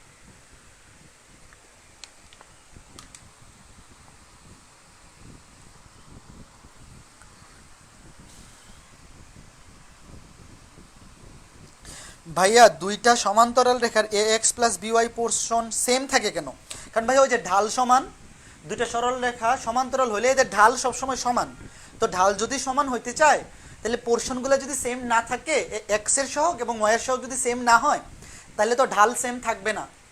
ঢাল সেম থাকার জন্য এ এক্স এবং বিওয়াই সেম থাকতে হয়। প্লাস থাকলে প্লাস, মাইনাস থাকলে মাইনাস। কারণ ঢাল ইকুয়ালস টু কি? মাইনাস এক্স এর সহগ বাই ওয়াই এর সহগ। তো আলটিমেটলি এই সহগগুলো সেম না থাকলে ঢাল সমান হয় না। যে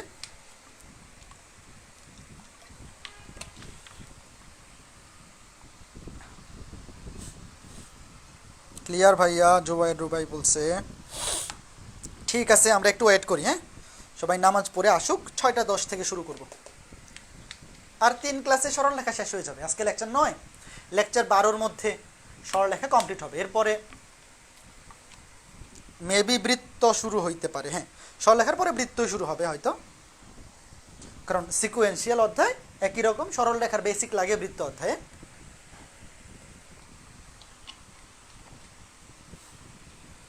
সরলরেখাটা অনেক বড় অধ্যায় তো, তারপর আমি শুরু করছি মাঝখান থেকে, আরও 2জন ইনস্ট্রাক্টর আগে ছিলেন, এই জন্য একটু হজবরল হয়ে গেছে হয়তো। কিন্তু আমি এতটুকু গ্যারান্টি দিয়ে বলতে পারি, যারা আমার 3.5 থেকে ক্লাসগুলো করতেছো, সরলরেখার 3.5, 6, 7 এই তিনটাই একদম পিওর বেসিক অধ্যায়, এবং এখান থেকে সৃজনশীল আসবে। 3.1, 2, 3, 4 তো 9, 10-এও পড়ছো। 3.2 এর অন্তর্বিভক্তকারী বিন্দু, বহির্বিভক্তকারী বিন্দু, এই টপিকটা ইম্পর্টেন্ট। আর 3.3-এ ত্রিভুজের ক্ষেত্রফল নির্ণয়, এই দুইটা জিনিস মিক্স হইতে পারে, কিন্তু পুরা সৃজনশীলটা 3.5, 6, 7 থেকেই কমন পাবা। ঠিক আছে, ওকে।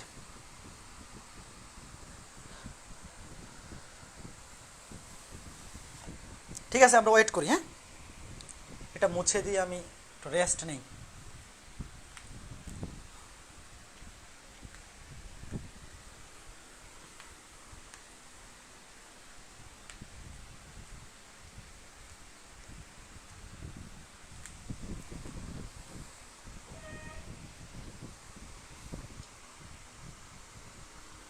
তোমাদের কিছু জিজ্ঞাসা থাকলে করতে পারো, দাঁড়াই তো আছি, কোনো কাজ নেই। তোমার কোনো জিজ্ঞাসা থাকলে জিজ্ঞেস করতে পারো, যে কোনো বিষয়, পড়াশোনা রিলেটেড কিছু যদি জানার থাকে তাহলে অ্যান্সার দিই।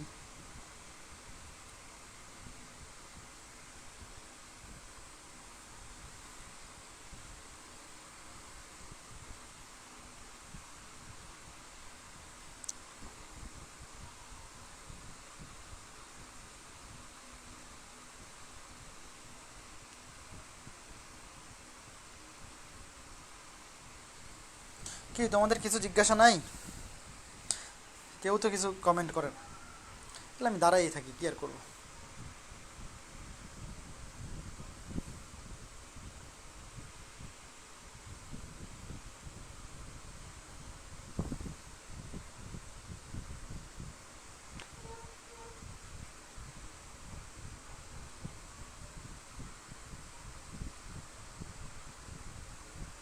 ভাইয়া ফিজিক্স অনেক হার্ড লাগে, কি করব? ফিজিক্স তো সবচেয়ে সোজা। সায়েন্সের সাবজেক্টগুলোর মধ্যে ফিজিক্স পড়তেই তো সবচেয়ে ভালো লাগে, ফিল করা যায়। তুমি আগে বেসিক টাইপগুলো কমপ্লিট করে যত বেশি পারো প্র্যাকটিস করো। প্রত্যেকটা টপিক ধরে ধরে বেসিকটা বুঝে ক্লাসগুলো দেখো, রেকর্ডের ক্লাসগুলো যেগুলো আছে ওগুলো তো একটা অধ্যায় যদি সবগুলো টপিকের বেসিক ক্লাস করে তারপরে প্র্যাকটিস করো, ভাল লাগবে, খারাপ লাগবে না। বাট বেসিকটা বুঝে সূত্রগুলো দেখে তারপরে প্র্যাকটিস করলে পারবা। ফিজিক্স কিন্তু পড়তে ভালো লাগে সবচেয়ে বেশি। বোর্ডে করতে পারবো? হ্যাঁ অবশ্যই, কেন পারবা না? বোর্ডের ম্যাথগুলো করতে পারবা, সমস্যা নেই। বোর্ডের ম্যাথ সবগুলোই করতে পারবা, বোর্ডের ম্যাথ তো সব সহজ সহজ ম্যাথ।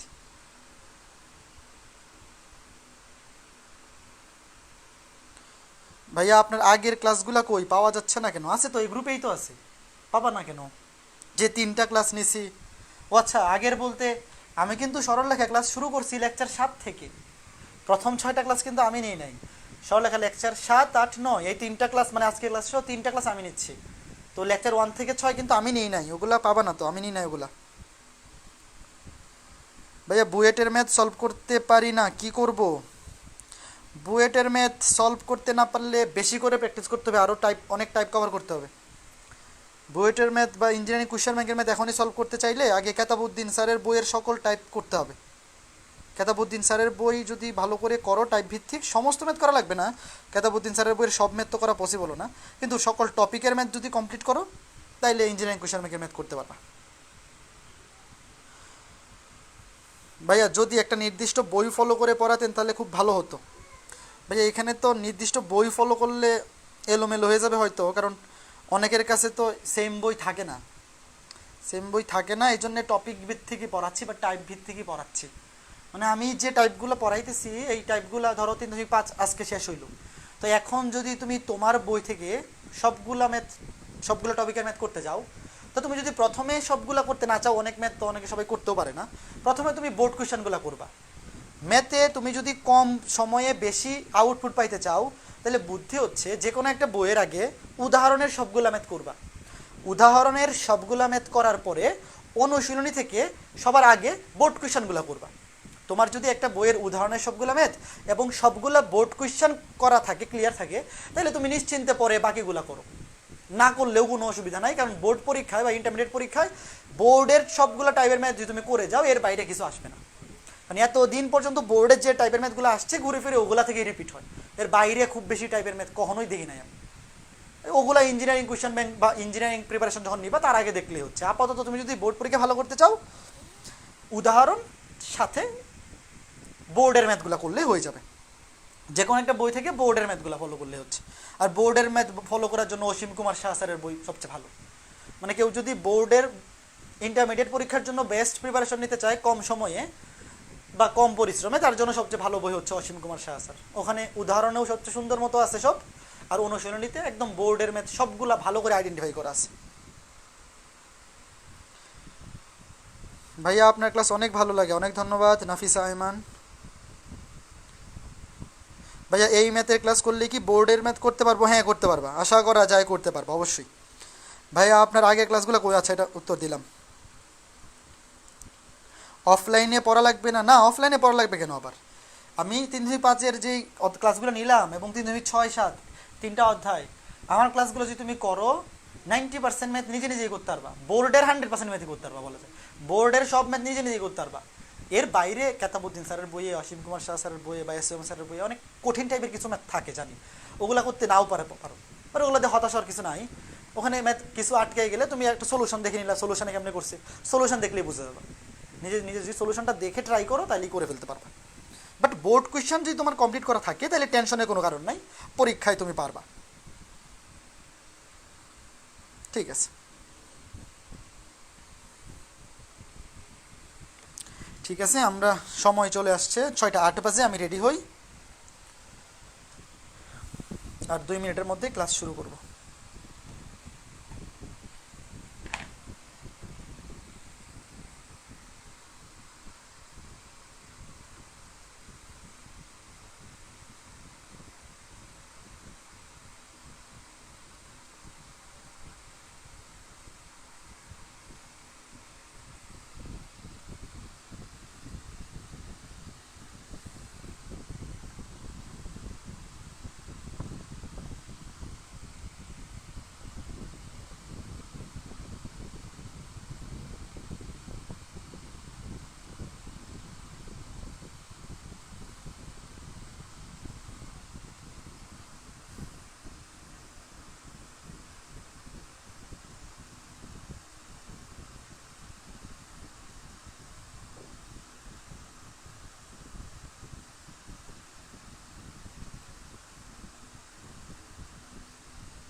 ওকে ফাইন, এই যে 6টা 9 বেজে গেছে, 6টা 10 শুরু করি নাকি? ভাই আজকে কি সরল লেখা শেষ করে দিবেন নাকি? না, আজকে শেষ হবে কেমনি? আজকে মাত্র 3.6 বা 3 এর এফ শুরু হচ্ছে, এরপরে আরও একটা অধ্যায় 3.7 বা 3 এর জি বাকি। আরও আজকে ক্লাস ছাড়াও আরও 3টা ক্লাস লাগবে, আজকে ক্লাস ছাড়াও আরও 3টা ক্লাস লাগবে।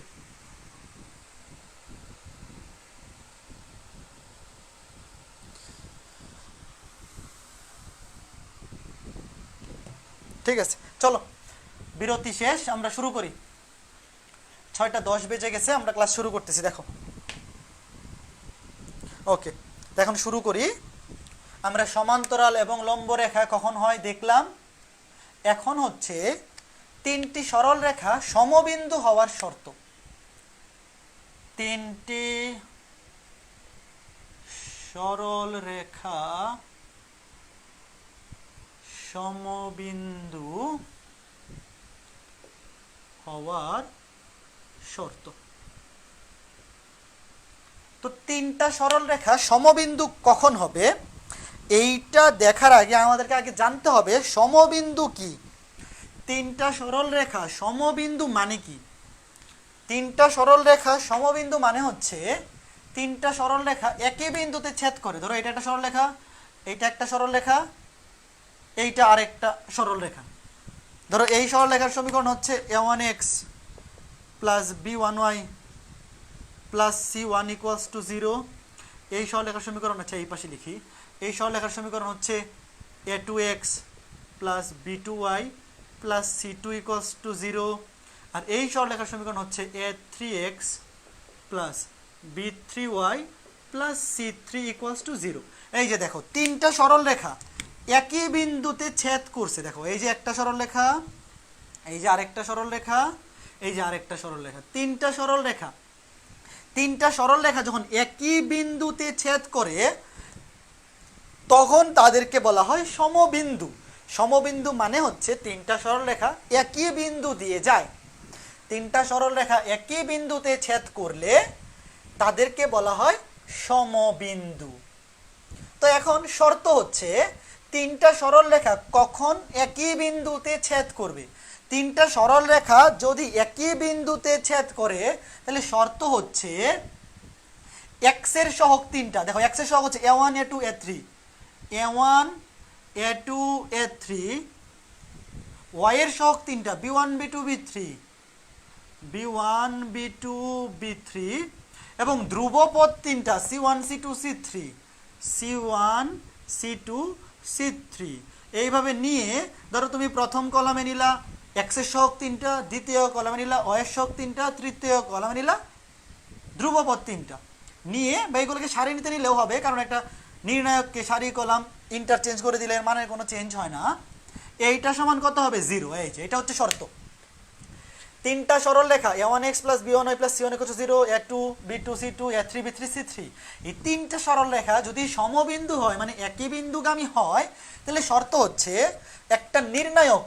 সবাই তো ম্যাট্রিক্স নির্ণায়ক অধ্যায় হয়তো পড়ে আসছো, জানো সবাই। এই যে নির্ণায়কের মান হবে 0। প্রথম সারিতে কলামে নিলাম x এর সহগ 3টা, দ্বিতীয় কলামে নিলাম y এর সহগ 3টা, তৃতীয় কলামে নিলাম ধ্রুবপদ 3টা। এই নির্ণায়কটার মান কত হবে? 0 হবে। এই নির্ণায়কটার মান যদি 0 হয়, a1 a2 a3, b1 b2 b3, c1 c2 c3, এই নির্ণায়কটার মান যদি 0 হয় তখন এই রেখা 3টা কি হবে? সমবিন্দু হবে।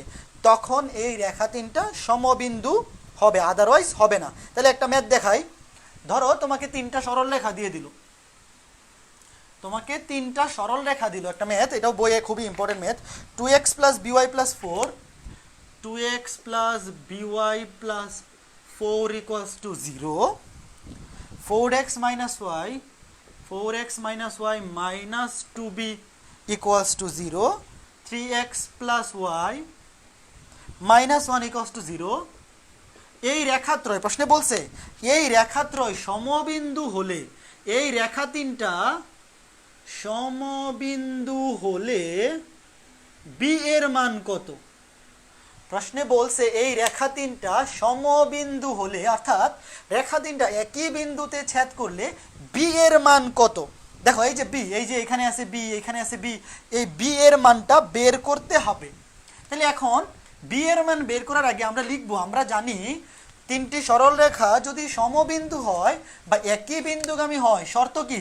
শর্ত হচ্ছে এক্স এর সহগ তিনটা 2 4 3 2 4 3, ওয়াই এর সহগ তিনটা বি -1 1, এখানে ওয়াই এর সহগ বি, এখানে -1 আর এখানে হচ্ছে 1, এবং ধ্রুবপদ তিনটা 4 -2b -1, 4 -2b -1। এই যে এইটা দ্বারা গঠিত নির্ণায়কের মান কত হবে? 0 হবে। এই যে এক্স এর সহগ তিনটা 2 4 3, ওয়াই এর সহগ তিনটা বি -1 1, বি -1 1 এবং ধ্রুবপদ তিনটা 4 -2b -1 দ্বারা গঠিত নির্ণায়কের মান কত হবে?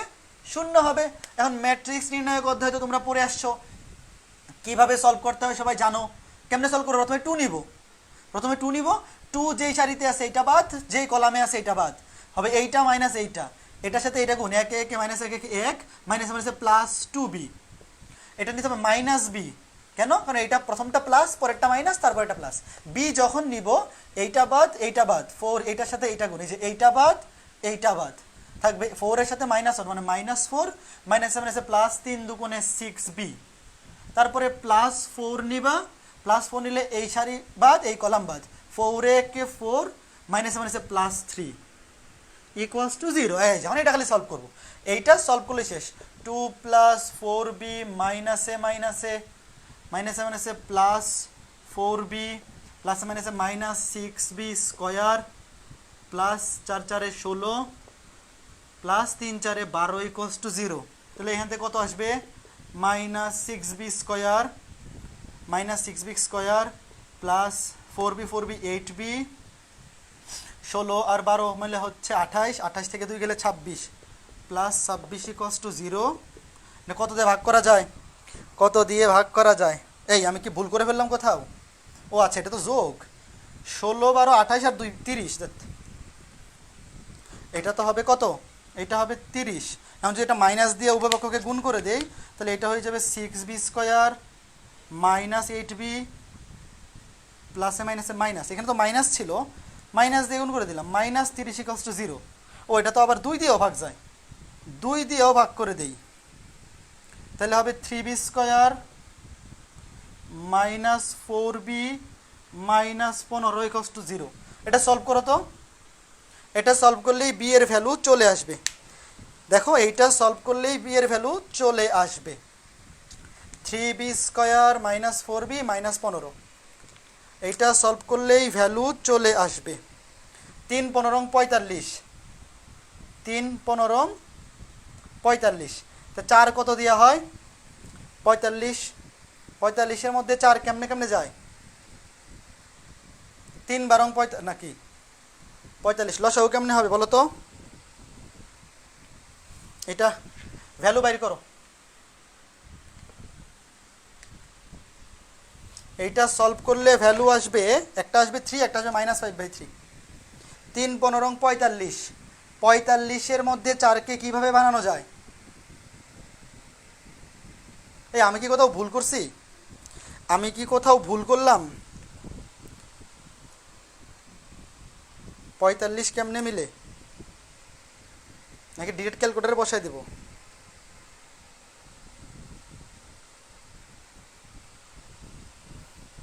ও আচ্ছা 5 নং, হ্যাঁ রাইট, 5 নং 45, 5 নং 45, এটাকে এই যে এইভাবে লেখা যায়, উপরে লিখি, এটাকে উপরে লিখি, দেখো 5 নং 45, তাহলে 3b square -9b plus 5b -15 equals to 0। তাহলে এখন যদি কমন নেই, 3b কমন নিলে b -9, এই b -3 3 9 3, আর এখানে +5 কমন গেলে b -3 ইকুয়ালস টু 0। তাহলে এখান থেকে আসবে b -3, 3b + 5 ইকুয়ালস টু 0। তাহলে একবার লিখবো b -3 হয়, b -3 ইকুয়ালস টু 0, সুতরাং b ইকুয়ালস টু 3, অথবা 3b + 5, অথবা 3b + 5 ইকুয়ালস টু 0, অথবা 3b + 5 ইকুয়ালস টু 0, তাহলে b ইকুয়ালস টু -5/3। এই বলো তো মিলছে কিনা? b এর ভ্যালু হচ্ছে 3 আর এটা হচ্ছে -5/3। এটা কি অ্যান্সার মিলছে? দেখি তো, বি এর ভ্যালু 3 -5, হ্যাঁ ঠিক আছে, -5/3, হ্যাঁ অ্যান্সার ঠিক আছে। দেখো সুন্দর ম্যাথ না, পরীক্ষায় কিন্তু আসতে পারে, ম্যাথটা কিন্তু সুন্দর। 3 -5, হ্যাঁ right, very good very good very good, -5/3, হ্যাঁ সবার ঠিক আছে, সবাই ঠিকঠাক অ্যান্সার দিচ্ছে, very good, okay fine fine. তাহলে চলো পরের টাইপে যাই, ঠিক আছে ওকে মিলছে, তাহলে চলো পরের টাইপে যাই।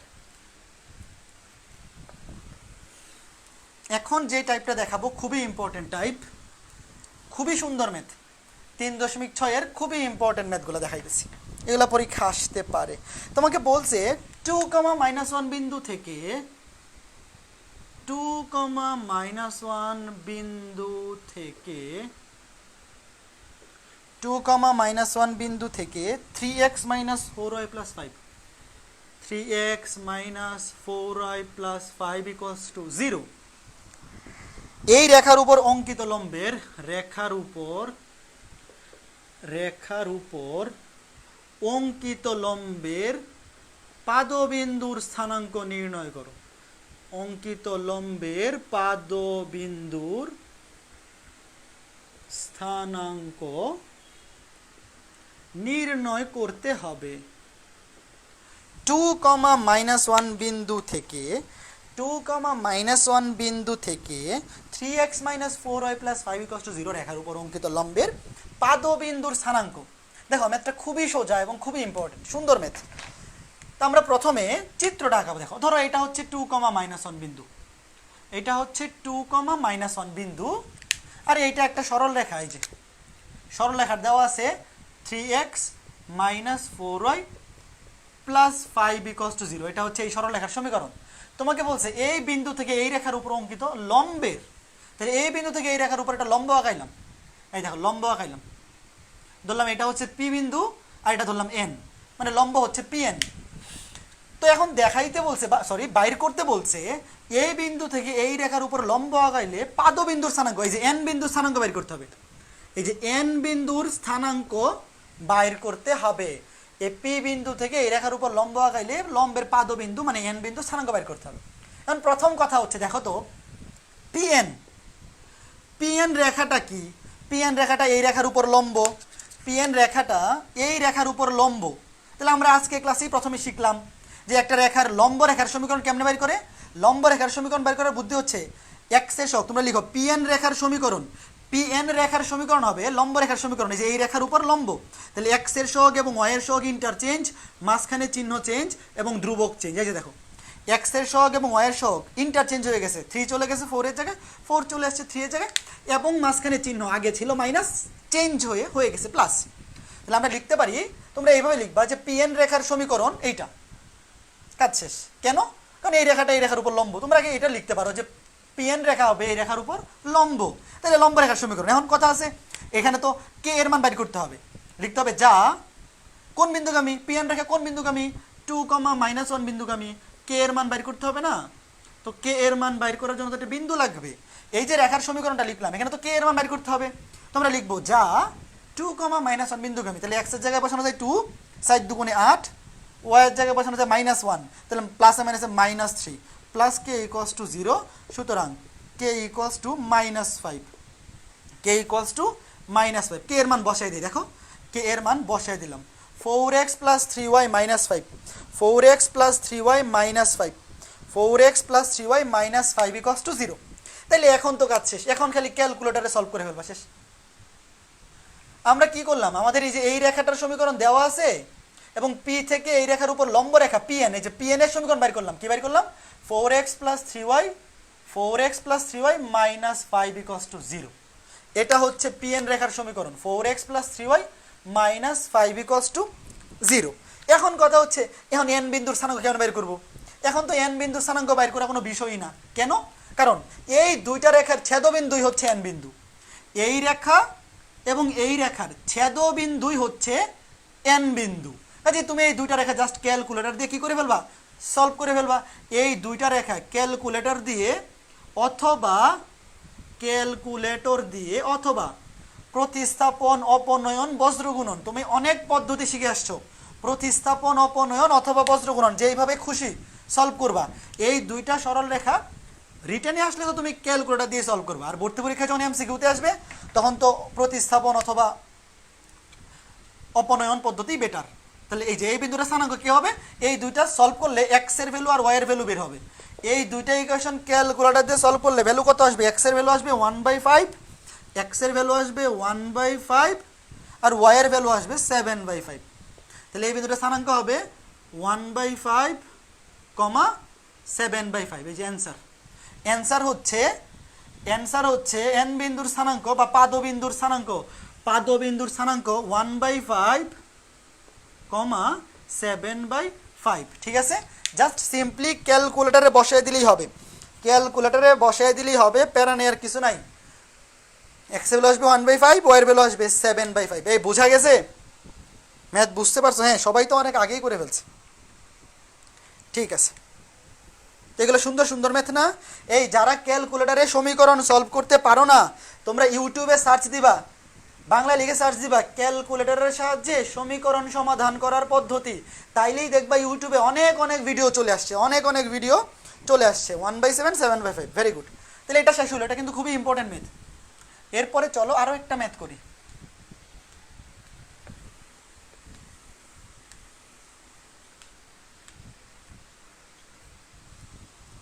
আরও একটা ম্যাথ করবো এবং এটাই আজকের ক্লাসের লাস্ট ম্যাথ। একটা ম্যাথ দেখাবো, এটাই আজকের ক্লাসের লাস্ট ম্যাথ। দেখো, আজকের ক্লাসের লাস্ট ম্যাথ এবং এটাও খুবই ইম্পর্টেন্ট ম্যাথ। বলছে 3,5 এবং -4, -3, 3,5 এবং -4, -3 বিন্দু দুইটির সংযোজক রেখার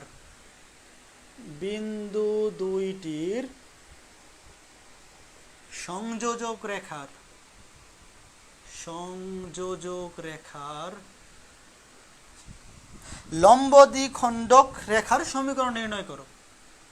লম্ব দ্বিখণ্ডক রেখার সমীকরণ নির্ণয় করো। দেখো, 3,5 এবং -4, প্রশ্ন কি ঠিকঠাক লিখলাম? 3,5 না, সরি 8,5। এই একটু ঠিক করো, এটা 3,5 না, প্রশ্নটা হচ্ছে 8,5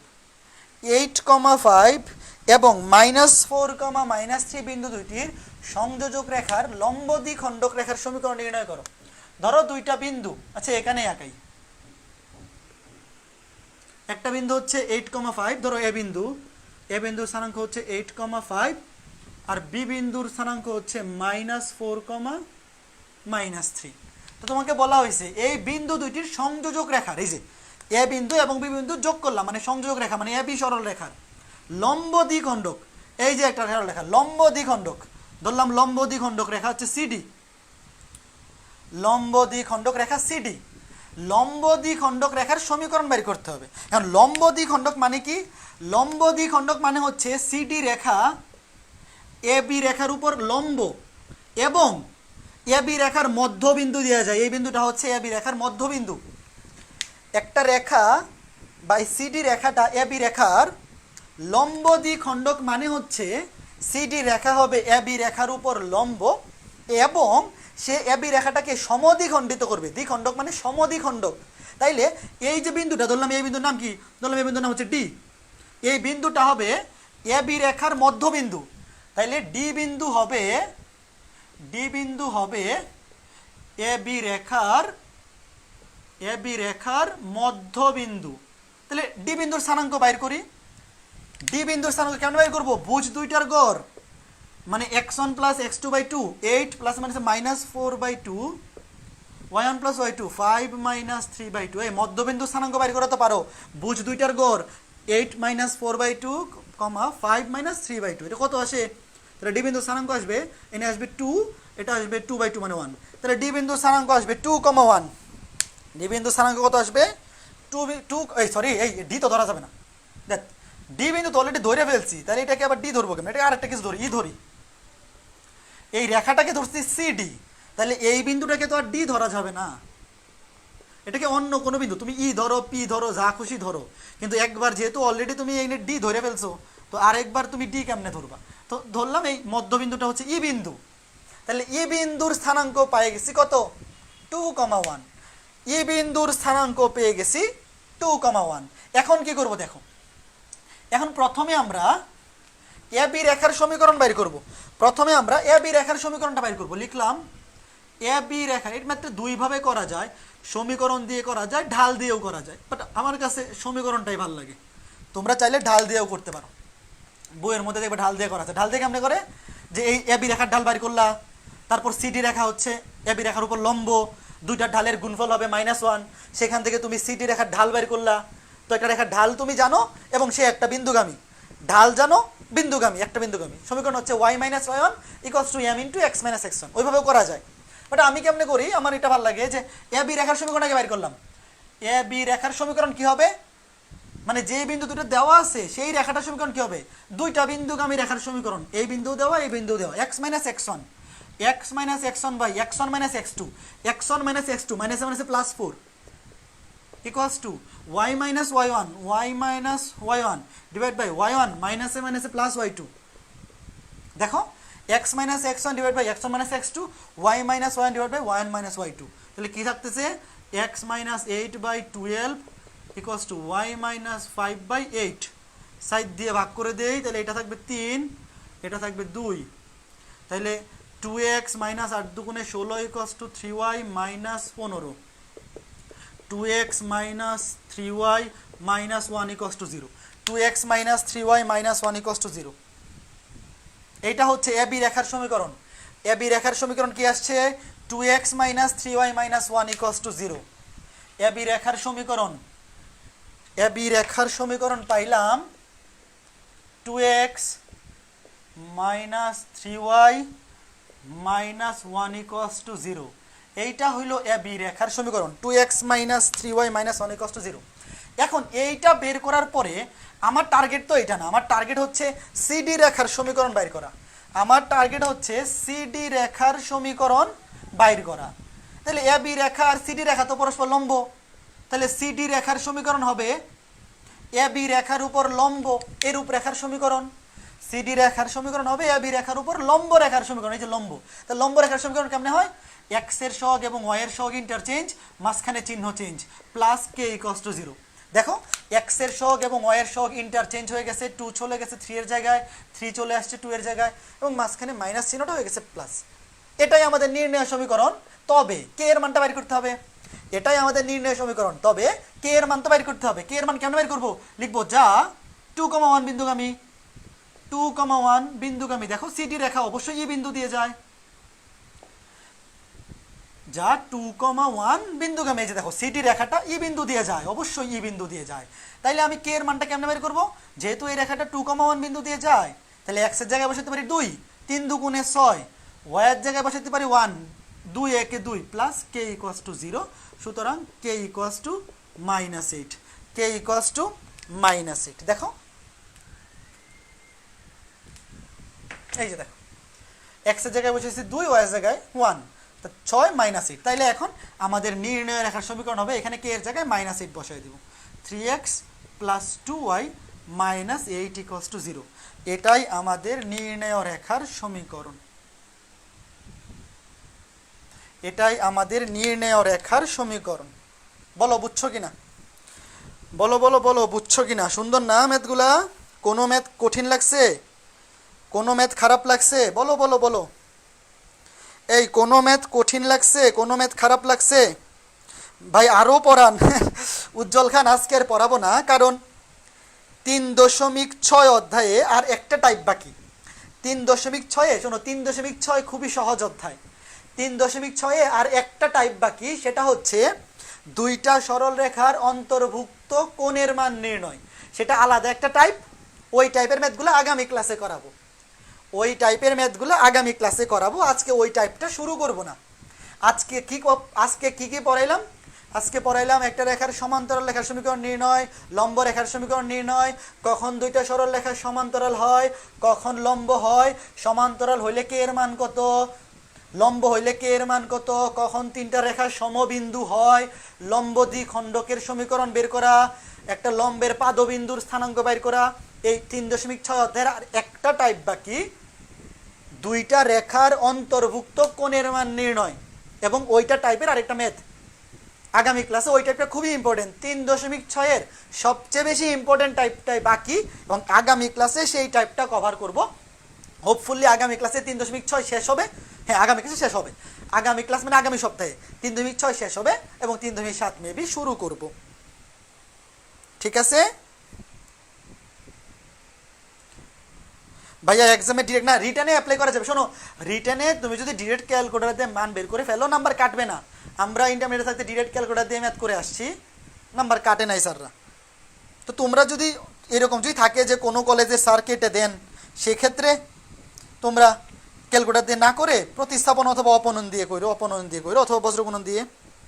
ঠিক আছে, তো আজকে এই ছিল আজকের ক্লাস। সবাই ভালো থাকো, পড়াশোনা করতে থাকো, বই থেকে করতে থাকো। শোনো, তোমরা 3.5 ম্যাথগুলো করবা। 3.5 কিন্তু শেষ করলাম।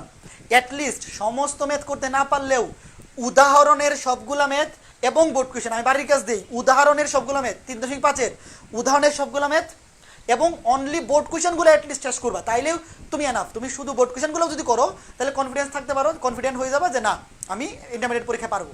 আর 3.6 আজকে কী কী পড়াইলাম, আজকে পড়াইলাম যে টাইপগুলা, এই টাইপগুলার ম্যাথ বাড়ির কাজ করবা উদাহরণ থেকে এবং অনুশীলনী থেকে। তবে 3.6 একটা টাইপ বাকি আছে, সেটা হচ্ছে দুইটা সরল রেখার অন্তর্ভুক্ত কোণের মান এবং সেইটা দিয়া কোনো সরল রেখার সমীকরণ বের করা। 3.6 বাকি ম্যাথগুলো বাড়ির কাজ করো। তবে অন্তর্ভুক্ত কোণ, যেই প্রশ্নেই দেখবা দুইটা সরল রেখার অন্তর্ভুক্ত কোণ, ওই টাইপটা এখনও পড়াই নাই, সেটা আগামী ক্লাসে করাবো। সেই ম্যাথগুলো আপাতত স্কিপ করো, আগামী ক্লাসের পরে সেগুলো করতে পারবা। ঠিক আছে, সবাই ভালো থাকো, সুস্থ থাকো। আগামী ক্লাসে দেখা হবে। আগামী ক্লাস হচ্ছে আগামী সপ্তাহের মঙ্গলবারে। আমার সপ্তাহে 2টা করে ক্লাস, একটা হচ্ছে মঙ্গলবার আর একটা হচ্ছে বুধবার। তো আগামী ক্লাসে সবার সাথে আবার দেখা হবে। ঠিক আছে, আচ্ছা, তাহলে আমি আজকে ক্লাসটা এখানেই এন্ড করতেছি। সবাই ভালো থাকো, সুস্থ থাকো।